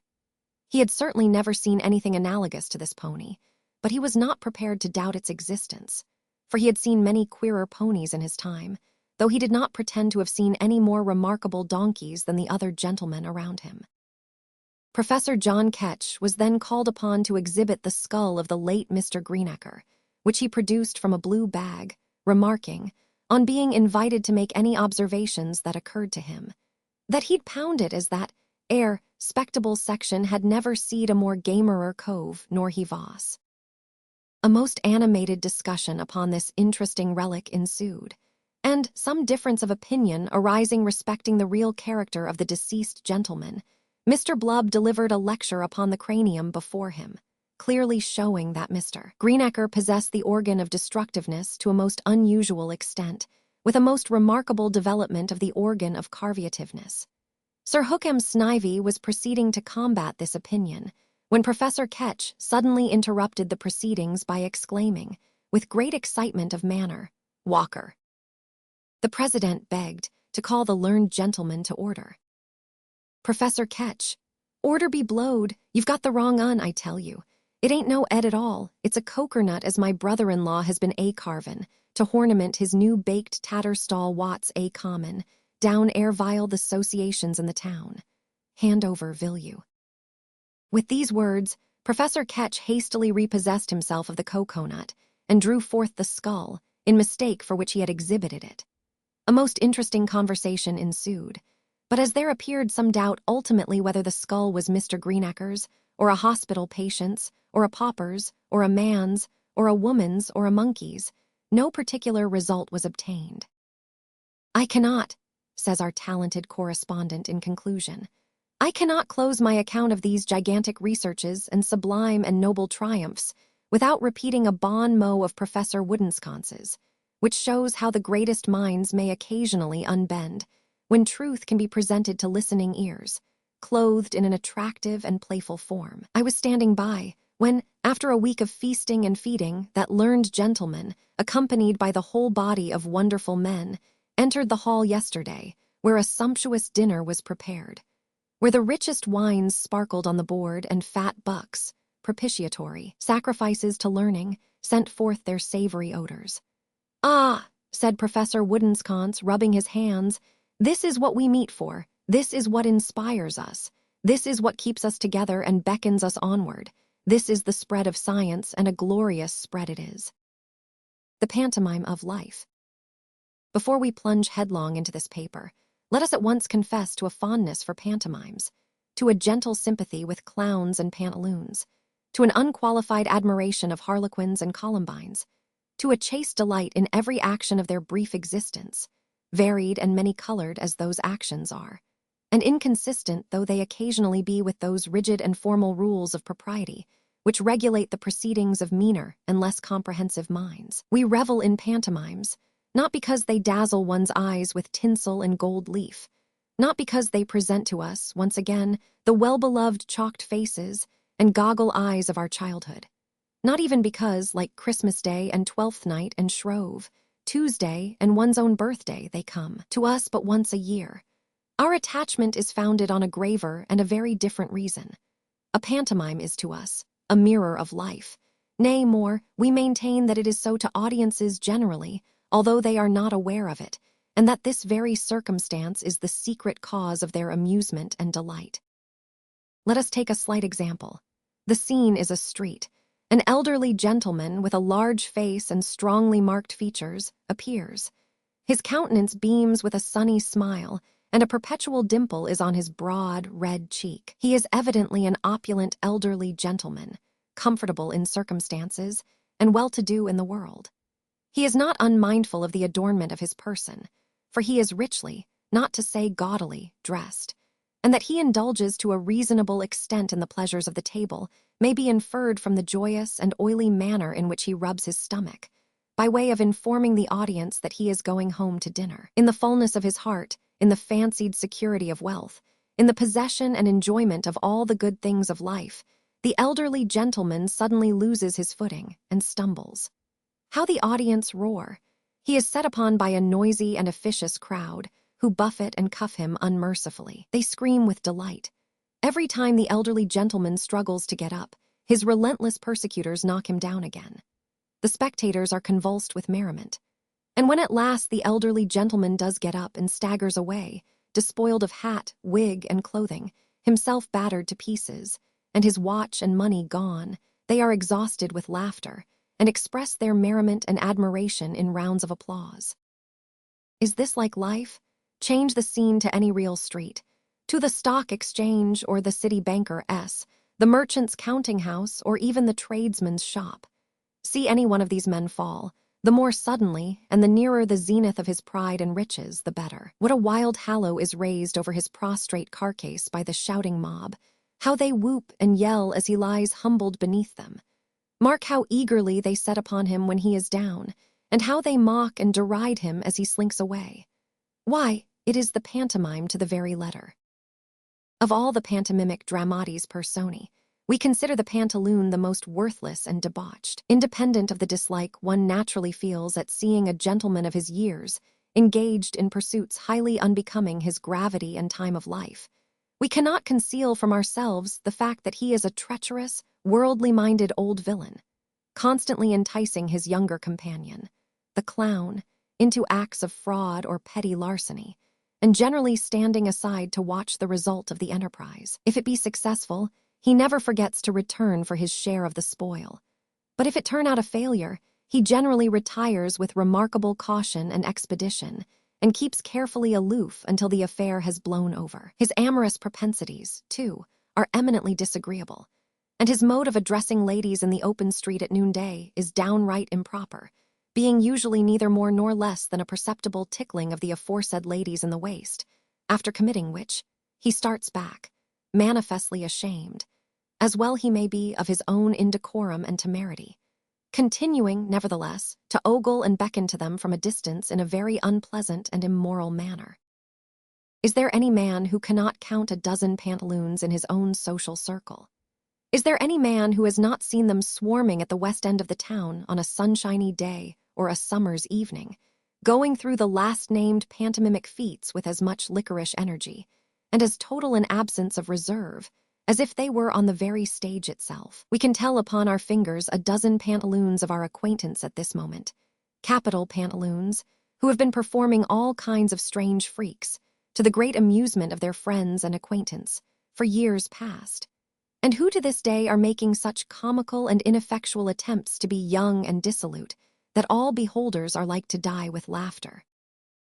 Take that old gentleman who has just emerged from the Café de l'Europe in the Haymarket, where he has been dining at the expense of the young man upon town, with whom he shakes hands as they part at the door of the tavern. The affected warmth of that shake of the hand, the courteous nod, the obvious recollection of the dinner, the savory flavor of which still hangs upon his lips, are all characteristics of his great prototype. He hobbles away humming an opera tune and twirling his cane to and fro with affected carelessness.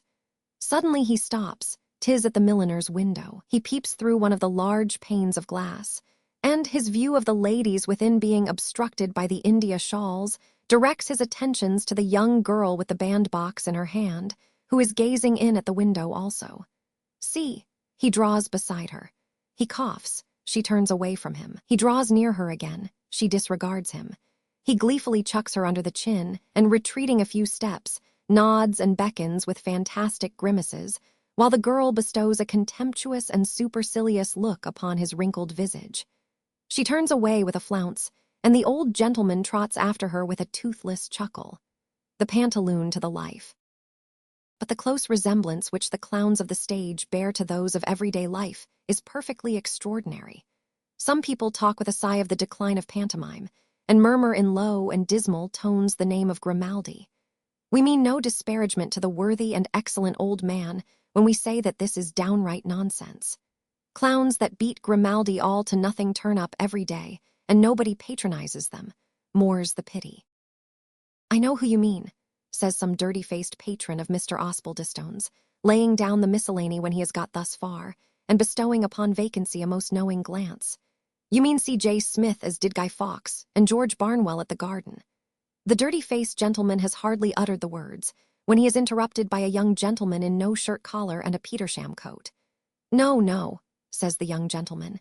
"He means Brown, King, and Gibson at the Delphi." Now, with great deference both to the first-named gentleman with the dirty face, and the last-named gentleman in the non-existing shirt-collar, we do not mean either the performer who so grotesquely burlesqued the popish conspirator, or the three unchangeables who have been dancing the same dance under different, imposing titles, and doing the same thing under various high-sounding names for some 5 or 6 years last past.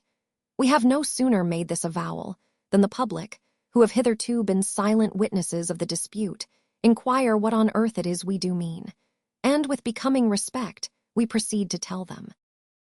It is very well known to all playgoers and pantomime-seers that the scenes in which a theatrical clown is at the very height of his glory are those which are described in the playbills as cheesemonger's shop and crockery warehouse, or tailor's shop and Mrs. Queerdable's boarding house, or places bearing some such title, where the great fun of the thing consists in the hero's taking lodgings which he has not the slightest intention of paying for, or obtaining goods under false pretenses, or abstracting the stock in trade of the respectable shopkeeper next door, or robbing warehouse porters as they pass under his window, or, to shorten the catalogue, in his swindling everybody he possibly can, it only remaining to be observed that the more extensive the swindling is, and the more barefaced the impudence of the swindler, the greater the rapture and ecstasy of the audience.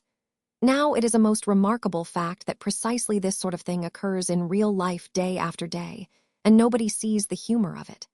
Let us illustrate our position by detailing the plot of this portion of the pantomime, not of the theater, but of life. The Honorable Captain Fitzwhisker Fiercy, attended by his livery servant Dom, a most respectable servant to look at, who has grown gray in the service of the captain's family, views, treats for, and ultimately obtains possession of the unfurnished house, such a number, such a street. All the tradesmen in the neighborhood are in agonies of competition for the captain's custom.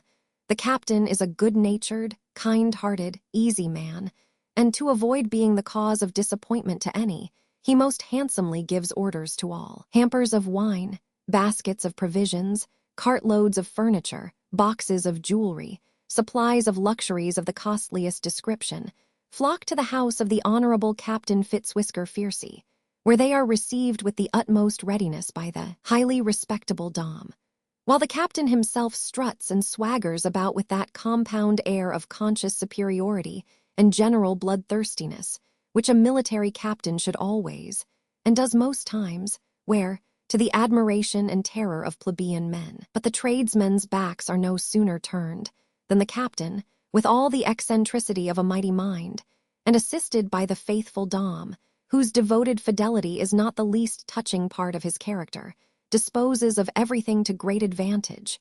For, although the articles fetch small sums, still they are sold considerably above cost price, the cost to the captain having been nothing at all. After various maneuvers, the imposture is discovered, Fitzfiercy and Dom are recognized as confederates, and the police office to which they are both taken is thronged with their dupes. Who can fail to recognize in this the exact counterpart of the best portion of a theatrical pantomime, Fitzwhisker Fiercy by the clown, Dom by the pantaloon, and supernumeraries by the tradesmen. The best of the joke, too, is that the very coal merchant who is loudest in his complaints against the person who defrauded him is the identical man who sat in the center of the very front row of the pit last night and laughed the most boisterously at this very same thing, and not so well done either. Talk of Grimaldi, we say again. Did Grimaldi, in his best days, ever do anything in this way equal to Da Costa? The mention of this latter justly celebrated clown reminds us of his last piece of humor, the fraudulently obtaining certain stamped acceptances from a young gentleman in the army. We had scarcely laid down our pen to contemplate for a few moments this admirable actor's performance of that exquisite practical joke, then a new branch of our subject flashed suddenly upon us. So we take it up again at once. All people who have been behind the scenes, and most people who have been before them, know that in the representation of a pantomime, a good many men are sent upon the stage for the express purpose of being cheated, or knocked down, or both. Now, down to a moment ago, we had never been able to understand for what possible purpose a great number of odd, lazy, large-headed men, whom one is in the habit of meeting here, and there, and everywhere could ever have been created. We see it all now. They are the supernumeraries in the pantomime of life, the men who have been thrust into it, with no other view than to be constantly tumbling over each other and running their heads against all sorts of strange things. We sat opposite to one of these men at a supper table, only last week. Now we think of it, he was exactly like the gentlemen with the pasteboard heads and faces who do the corresponding business in the theatrical pantomimes. There was the same broad, stolid simper, the same dull, leaden eye, the same unmeaning, vacant stare, and whatever was said or whatever was done, he always came in at precisely the wrong place or jostled against something that he had not the slightest business with. We looked at the man across the table again and again, and could not satisfy ourselves what race of beings to class him with. How very odd that this never occurred to us before. We will frankly own that we have been much troubled with the harlequin. We see harlequins of so many kinds in the real living pantomime that we hardly know which to select as the proper fellow of him of the theaters. At one time, we were disposed to think that the harlequin was neither more nor less than a young man of family and independent property, who had run away with an opera dancer, and was fooling his life and his means away in light and trivial amusements. On reflection, however, we remembered that harlequins are occasionally guilty of witty and even clever acts, and we are rather disposed to acquit our young men of family and independent property, generally speaking, of any such misdemeanors. On a more mature consideration of the subject, we have arrived at the conclusion that the harlequins of life are just ordinary men, to be found in no particular walk or degree, on whom a certain station, or particular conjunction of circumstances, confers the magic wand. And this brings us to a few words on the pantomime of public and political life, which we shall say at once, and then conclude, merely premising in this place that we decline any reference whatever to the Columbine, being in no wise satisfied of the nature of her connection with her party-colored lover, and not feeling by any means clear that we should be justified in introducing her to the virtuous and respectable ladies who peruse our lucubrations. We take it that the commencement of a session of Parliament is neither more nor less than the drawing up of the curtain for a grand comic pantomime, and that His Majesty's most gracious speech on the opening thereof may be not inaptly compared to the clown's opening speech of "Here we are. My lords and gentlemen, here we are," appears, to our mind at least, to be a very good abstract of the point and meaning of the propitiatory address of the ministry. When we remember how frequently this speech is made, immediately after the change too, the parallel is quite perfect and still more singular. Perhaps the cast of our political pantomime never was richer than at this day. We are particularly strong in clowns.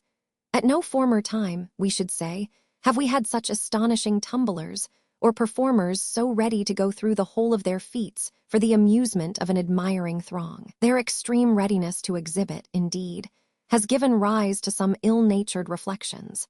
It having been objected that by exhibiting gratuitously through the country when the theater is closed, they reduce themselves to the level of mountebanks, and thereby tend to degrade the respectability of the profession. Certainly Grimaldi never did this sort of thing, and though Brown, King, and Gibson have gone to the Surrey in vacation time, and Mr. C.J. Smith has ruralized at Sadler's Wells, we find no theatrical precedent for a general tumbling through the country, except in the gentleman, name unknown, who threw somersets on behalf of the late Mr. Richardson, and who is no authority either, because he had never been on the regular boards. But laying aside this question, which after all is a mere matter of taste, we may reflect with pride and gratification of heart on the proficiency of our clowns as exhibited in the season. Night after night will they twist and tumble about, till 2, 3, and 4 o'clock in the morning, playing the strangest antics, and giving each other the funniest slaps on the face that can possibly be imagined, without evincing the smallest tokens of fatigue. The strange noises, the confusion, the shouting and roaring, amid which all this is done, too, would put to shame the most turbulent sixpenny gallery that ever yelled through a boxing night. It is especially curious to behold one of these clowns, compelled to go through the most surprising contortions by the irresistible influence of the wand of office, which his leader or harlequin holds above his head. Acted upon by this wonderful charm, he will become perfectly motionless, moving neither hand, foot, nor finger, and will even lose the faculty of speech at an instant's notice. Or on the other hand, he will become all life and animation if required, pouring forth a torrent of words without sense or meaning, throwing himself into the wildest and most fantastic contortions, and even groveling on the earth and licking up the dust. These exhibitions are more curious than pleasing. Indeed, they are rather disgusting than otherwise, except to the admirers of such things, with whom we confess we have no fellow feeling. Strange tricks, very strange tricks, are also performed by the harlequin who holds for the time being the magic wand which we have just mentioned. The mere waving it before a man's eyes will dispossess his brains of all the notions previously stored there, and fill it with an entirely new set of ideas. One gentle tap on the back will alter the color of a man's coat completely, and there are some expert performers who, having this wand held first on one side and then on the other, will change from side to side, turning their coats at every evolution with so much rapidity and dexterity that the quickest eye can scarcely detect their motions. Occasionally, the genius who confers the wand wrests it from the hand of the temporary possessor and consigns it to some new performer, on which occasions all the characters change sides, and then the race and the hard knocks begin anew. We might have extended this chapter to a much greater length. We might have carried the comparison into the liberal professions. We might have shown, as was in fact our original purpose, that each is in itself a little pantomime with scenes and characters of its own, complete. But, as we fear we have been quite lengthy enough already, we shall leave this chapter just where it is. A gentleman, not altogether unknown as a dramatic poet, wrote thus a year or two ago: "All the world's a stage, and all the men and women merely players." And we, tracking out his footsteps at the scarcely worth mentioning little distance of a few millions of leagues behind, venture to add, by way of new reading, that he meant a pantomime, and that we are all actors in the pantomime of life. Some particulars concerning a lion. We have a great respect for lions in the abstract. In common with most other people, we have heard and read of many instances of their bravery and generosity. We have duly admired that heroic self-denial and charming philanthropy, which prompts them never to eat people except when they are hungry, and we have been deeply impressed with a becoming sense of the politeness they are said to display towards unmarried ladies of a certain state. All natural histories teem with anecdotes illustrative of their excellent qualities, and one old spelling book in particular recounts a touching instance of an old lion, of high moral dignity and stern principle, who felt it his imperative duty to devour a young man who had contracted a habit of swearing, as a striking example to the rising generation. All this is extremely pleasant to reflect upon, and indeed says a very great deal in favor of lions as a mass. We are bound to state, however, that such individual lions as we have happened to fall in with have not put forth any very striking characteristics, and have not acted up to the chivalrous character assigned them by their chroniclers. We never saw a lion in what is called his natural state, certainly. That is to say, we have never met a lion out walking in a forest, or crouching in his lair under a tropical sun, waiting till his dinner should happen to come by, hot from the baker's. But we have seen some under the influence of captivity and the pressure of misfortune, and we must say that they appeared to us very apathetic, heavy-headed fellows. The lion at the Zoological Gardens, for instance. He is all very well, he has an undeniable mane and looks very fierce, but Lord bless us, what of that?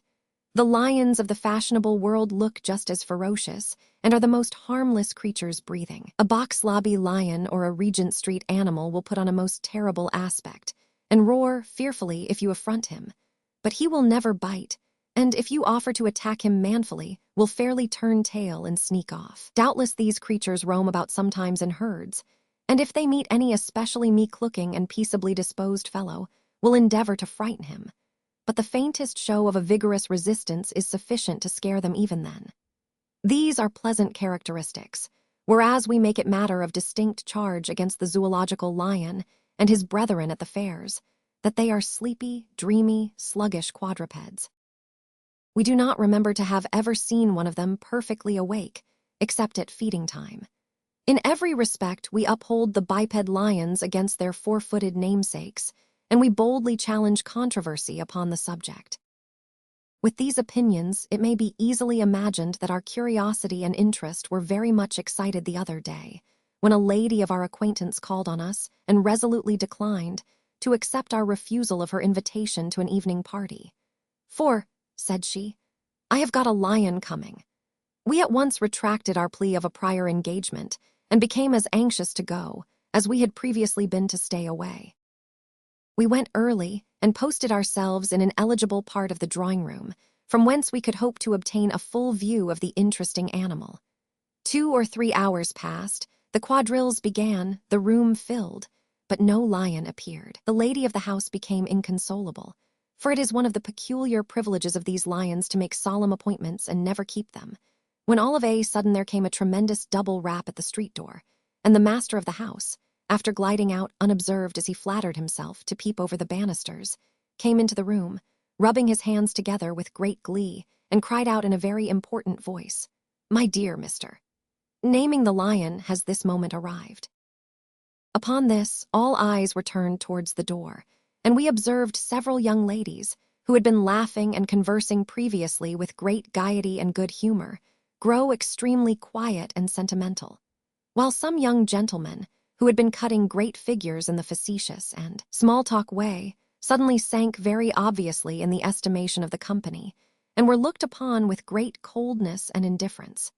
Even the young man who had been ordered from the music shop to play the pianoforte was visibly affected, and struck several false notes in the excess of his excitement. All this time there was a great talking outside, more than once accompanied by a loud laugh and a cry of "Oh, capital! Excellent!" from which we inferred that the lion was jocose, and that these exclamations were occasioned by the transports of his keeper and our host. Nor were we deceived, for when the lion at last appeared, we overheard his keeper, who was a little prim man, whisper to several gentlemen of his acquaintance, with uplifted hands and every expression of half-suppressed admiration, that naming the lion again was in such cue tonight. The lion was a literary one. Of course, there were a vast number of people present who had admired his roarings and were anxious to be introduced to him, and very pleasant it was to see them brought up for the purpose, and to observe the patient dignity with which he received all their patting and caressing. This brought forcibly to our mind what we had so often witnessed at country fairs, where the other lions are compelled to go through as many forms of courtesy as they chance to be acquainted with, just as often as admiring parties happen to drop in upon them. While the lion was exhibiting in this way, His keeper was not idle, for he mingled among the crowd and spread his praises most industriously. To one gentleman, he whispered some very choice thing that the noble animal had said in the very act of coming upstairs, which, of course, rendered the mental effort still more astonishing. To another, he murmured a hasty account of a grand dinner that had taken place the day before, where 27 gentlemen had got up all at once to demand an extra cheer for the lion. And to the ladies, he made sundry promises of interceding to procure the majestic brute's sign manual for their albums. Then there were little private consultations in different corners, relative to the personal appearance and stature of the lion, whether he was shorter than they had expected to see him, or taller, or thinner, or fatter, or younger, or older, whether he was like his portrait, or unlike it, and whether the particular shade of his eyes was black, or blue, or hazel, or green, or yellow, or mixture. At all these consultations the keeper assisted, and in short, the lion was the sole and single subject of discussion till they sat him down to whist, and then the people relapsed into their old topics of conversation, themselves and each other. We must confess that we looked forward with no slight impatience to the announcement of supper, for if you wish to see a tame lion under particularly favorable circumstances, feeding time is the period of all others to pitch upon. We were therefore very much delighted to observe a sensation among the guests, which we well knew how to interpret, and immediately afterwards to behold the lion escorting the lady of the house downstairs. We offered our arm to an elderly female of our acquaintance, who, dear old soul, is the very best person that ever lived, to lead down to any meal.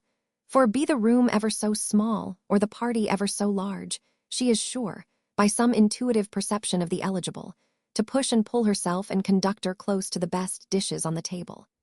We say we offered our arm to this elderly female, and descending the stairs shortly after the lion, were fortunate enough to obtain a seat nearly opposite him.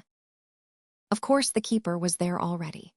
He had planted himself at precisely that distance from his charge which afforded him a decent pretext for raising his voice, when he addressed him, to so loud a key, as could not fail to attract the attention of the whole company, and immediately began to apply himself seriously to the task of bringing the lion out and putting him through the whole of his maneuvers. Such flashes of wit as he elicited from the lion. First of all, they began to make puns upon a salt cellar, and then upon the breast of a fowl, and then upon the trifle. But the best jokes of all were decidedly on the lobster salad, upon which latter subject the lion came out most vigorously, and in the opinion of the most competent authorities, quite outshone himself. This is a very excellent mode of shining in society, and is founded, we humbly conceive, upon the classic model of the dialogues between Mr. Punch and his friend the proprietor, wherein the latter takes all the uphill work, and is content to pioneer to the jokes and repartees of Mr. P himself, who never fails to gain great credit and excite much laughter thereby. Whatever it be founded on, however, we recommend it to all lions, present and to come, for in this instance it succeeded to admiration and perfectly dazzled the whole body of hearers. When the salt cellar, and the fowl's breast, and the trifle, and the lobster salad were all exhausted, and could not afford standing room for another solitary witticism, the keeper performed that very dangerous feat which is still done with some of the caravan lions, although in one instance it terminated fatally, of putting his head in the animal's mouth and placing himself entirely at its mercy. Boswell frequently presents a melancholy instance of the lamentable results of this achievement, and other keepers and jackals have been terribly lacerated for their daring. It is due to our lion to state that he condescended to be trifled with in the most gentle manner, and finally went home with the showman in a hack cab, perfectly peaceable but slightly fuddled.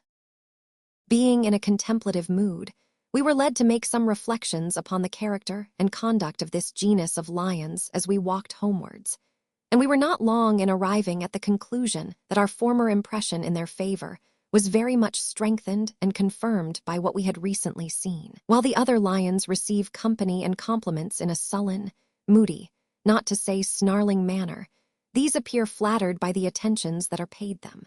While those conceal themselves to the utmost of their power from the vulgar gaze, these court the popular eye, and unlike their brethren, whom nothing short of compulsion will move to exertion, are ever ready to display their acquirements to the wondering throng. We have known bears of undoubted ability who, when the expectations of a large audience have been wound up to the utmost pitch, have peremptorily refused to dance.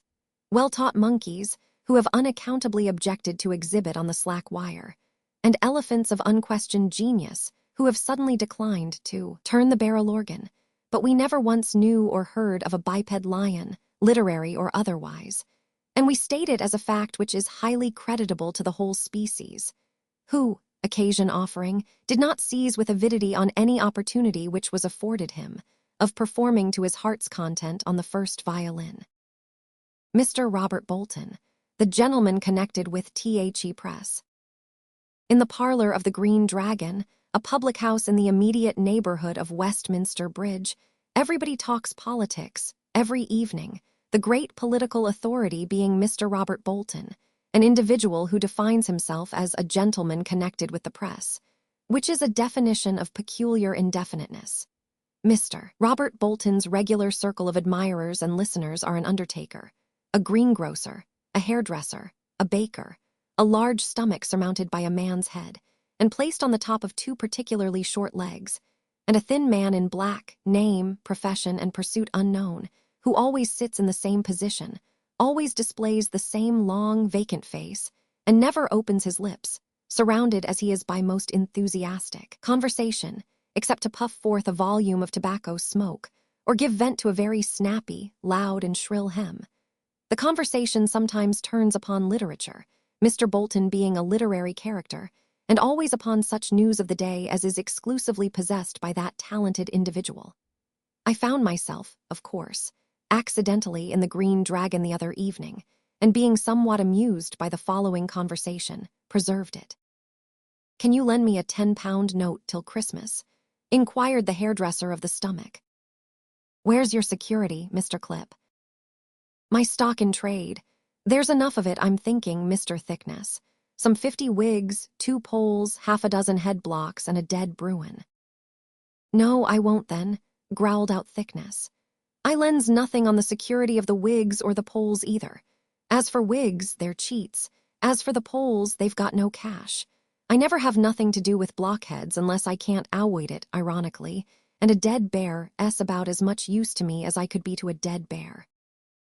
"Well, then," urged the other, "there's a book as belonged to Pope, Byron's poems, valued at £40, because it's got Pope's identical scratch on the back. What do you think of that for security?" "Well, to be sure," cried the baker, "but how do you mean, Mr. Clip?" "Mean? Why, that it's got the autograph of Pope." "Steal not this book, for fear of hangman's rope. For it belongs to Alexander Pope. All that's written on the inside of the binding of the book. So, as my son says, we're bound to believe it." "Well, sir," observed the undertaker deferentially, and in a half-whisper, leaning over the table, and knocking over the hairdresser's grog as he spoke, "that argument's very easy upset." "Perhaps, sir," said Clip, a little flurried, "you'll pay for the first upset afore you thinks of another." "Now," said the undertaker, bowing amicably to the hairdresser, I think, you'll excuse me, Mr. Clip, I think, you see, that won't go down with the present company. Unfortunately, my master had the honor of making the coffin of that ere lord's housemaid, not no more nor 20 year ago. Don't think I'm proud on it, gentlemen, others might be, but I hate rank of any sort. I've no more respect for a lord's footman than I have for any respectable tradesman in this room. I may say no more nor I have for Mr. Clip. Bowing. Therefore, that ere lord must have been born long after Pope died, and it's a logical interference to defer that they neither of them lived at the same time.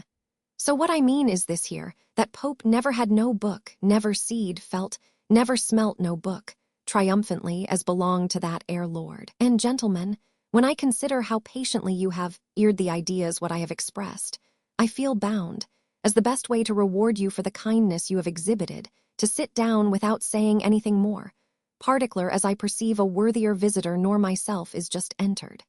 I am not in the habit of paying compliments, gentlemen. When I do, therefore, I hope I strikes with double force." "Ah, Mr. Murgatroyd, what's all this about striking with double force?" said the object of the above remark as he entered. I never excuse a man's getting into a rage during winter, even when he's seated so close to the fire as you are. It is very injudicious to put yourself into such a perspiration. What is the cause of this extreme physical and mental excitement, sir?" Such was the very philosophical address of Mr. Robert Bolton, a shorthand writer, as he termed himself, a bit of equivoque passing current among his fraternity, which must give the uninitiated a vast idea of the establishment of the ministerial organ, while to the initiated it signifies that no one paper can lay claim to the enjoyment of their services. Mr. Bolton was a young man with a somewhat sickly and very dissipated expression of countenance.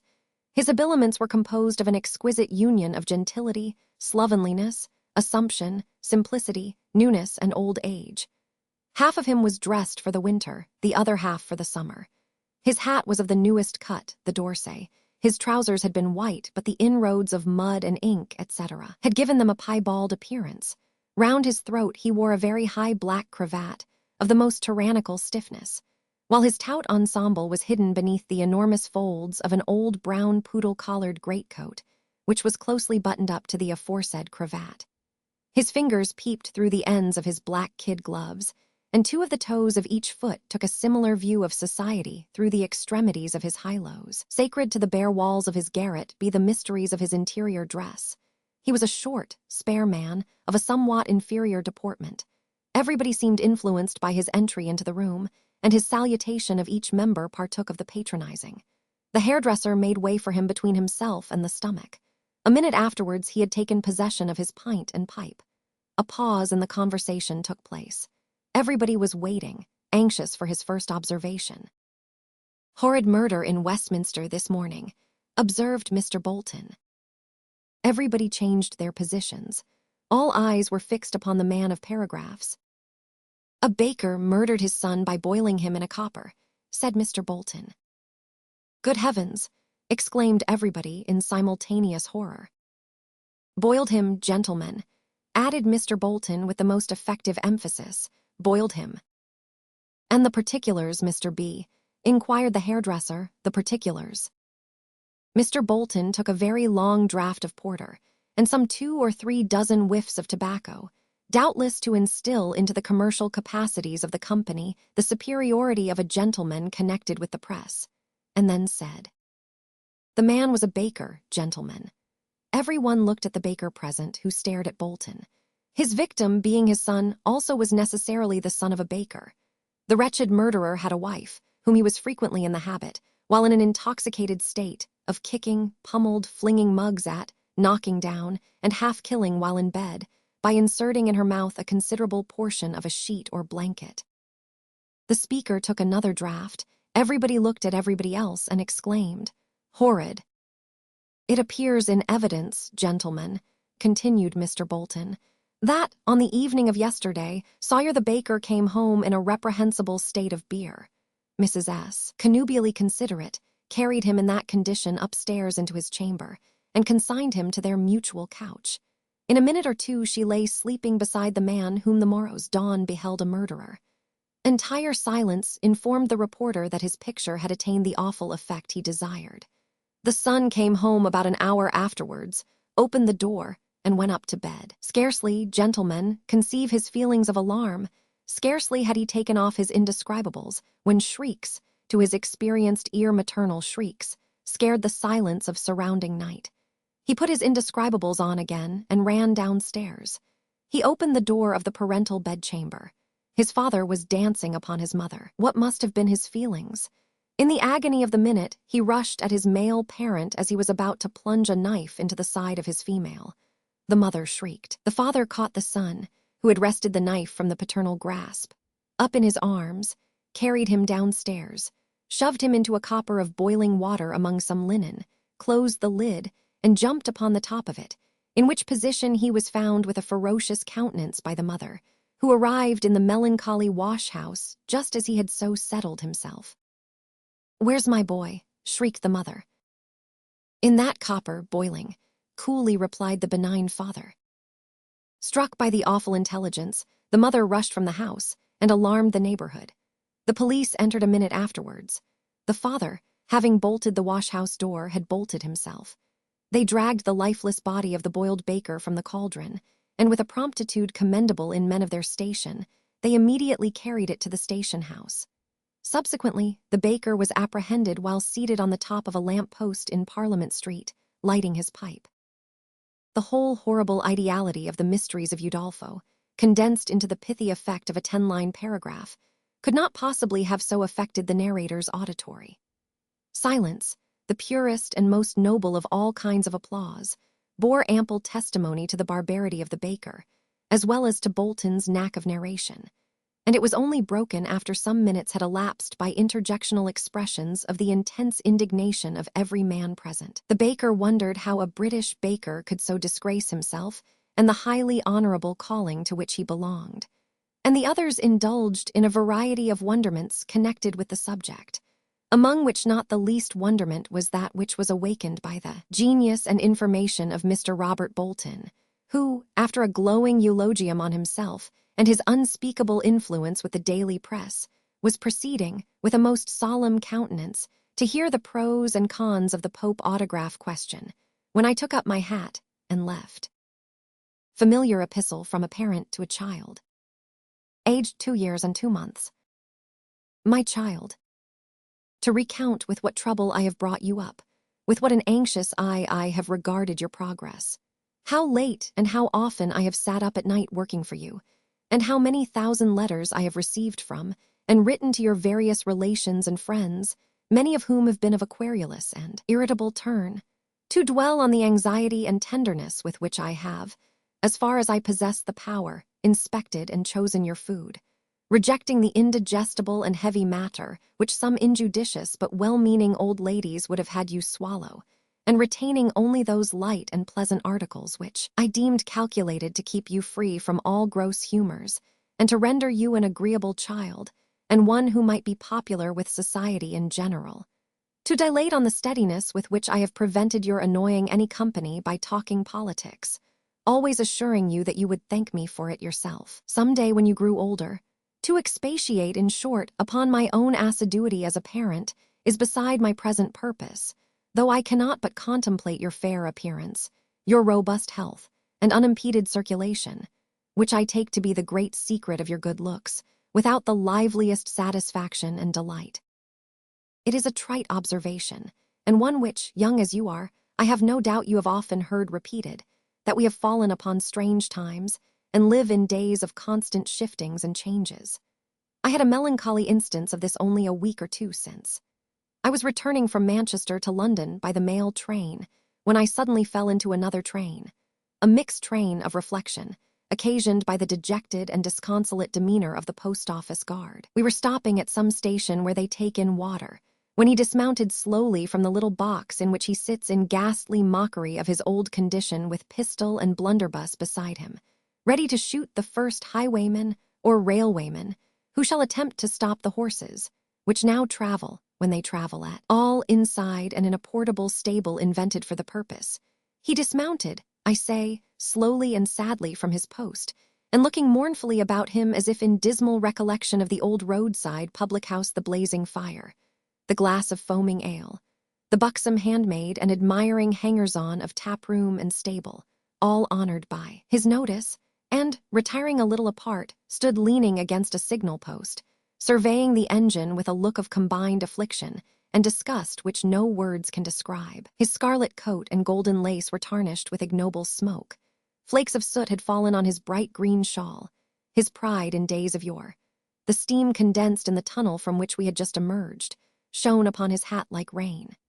His eye betokened that he was thinking of the coachman, and as it wandered to his own seat and his own fast-fading garb, it was plain to see that he felt his office and himself had alike no business there, and were nothing but an elaborate practical joke. As we whirled away, I was led insensibly into an anticipation of those days to come, when mail coach guards shall no longer be judges of horseflesh, when a mail coach guard shall never even have seen a horse, when stations shall have superseded stables, and corn shall have given place to coke. In those dawning times, thought I, exhibition rooms shall teem with portraits of Her Majesty's favorite engine, with boilers after nature by future lanciers. Some Amberg, yet unborn, shall break wild horses by his magic power, and in the dress of a mail coach guard exhibit his trained animals in a mock mail coach. Then shall wondering crowds observe how that, with the exception of his whip, it is all his eye, and crowned heads shall see them fed on oats, and stand alone unmoved and undismayed, while counters flee affrighted when the coursers neigh. Such, my child, were the reflections from which I was only awakened then, as I am now, by the necessity of attending to matters of present though minor importance. I offer no apology to you for the digression, for it brings me very naturally to the subject of change, which is the very subject of which I desire to treat. In fact, my child, you have changed hands. Henceforth I resign you to the guardianship and protection of one of my most intimate and valued friends, Mr. Ainsworth, with whom, and with you, my best wishes and warmest feelings will ever remain. I reap no gain or profit by parting from you, nor will any conveyance of your property be required, for in this respect you have always been literally Bentley's miscellany and never mine. Unlike the driver of the old Manchester mail, I regard this altered state of things with feelings of unmingled pleasure and satisfaction. Unlike the guard of the new Manchester mail, your guard is at home in his new place, and has roistering highwaymen and gallant desperadoes ever within call. And if I might compare you, my child, to an engine, not a Tory engine, nor a Whig engine, but a brisk and rapid locomotive, your friends and patrons to passengers, and he who now stands towards you in loco parentis as the skillful engineer and supervisor of the whole, I would humbly crave leave to postpone the departure of the train on its new and auspicious course for one brief instant, while, with hat in hand, I approach side by side with the friend who traveled with me on the old road, and presume to solicit favor and kindness in behalf of him and his new charge, both for their sakes and that of the old coachman.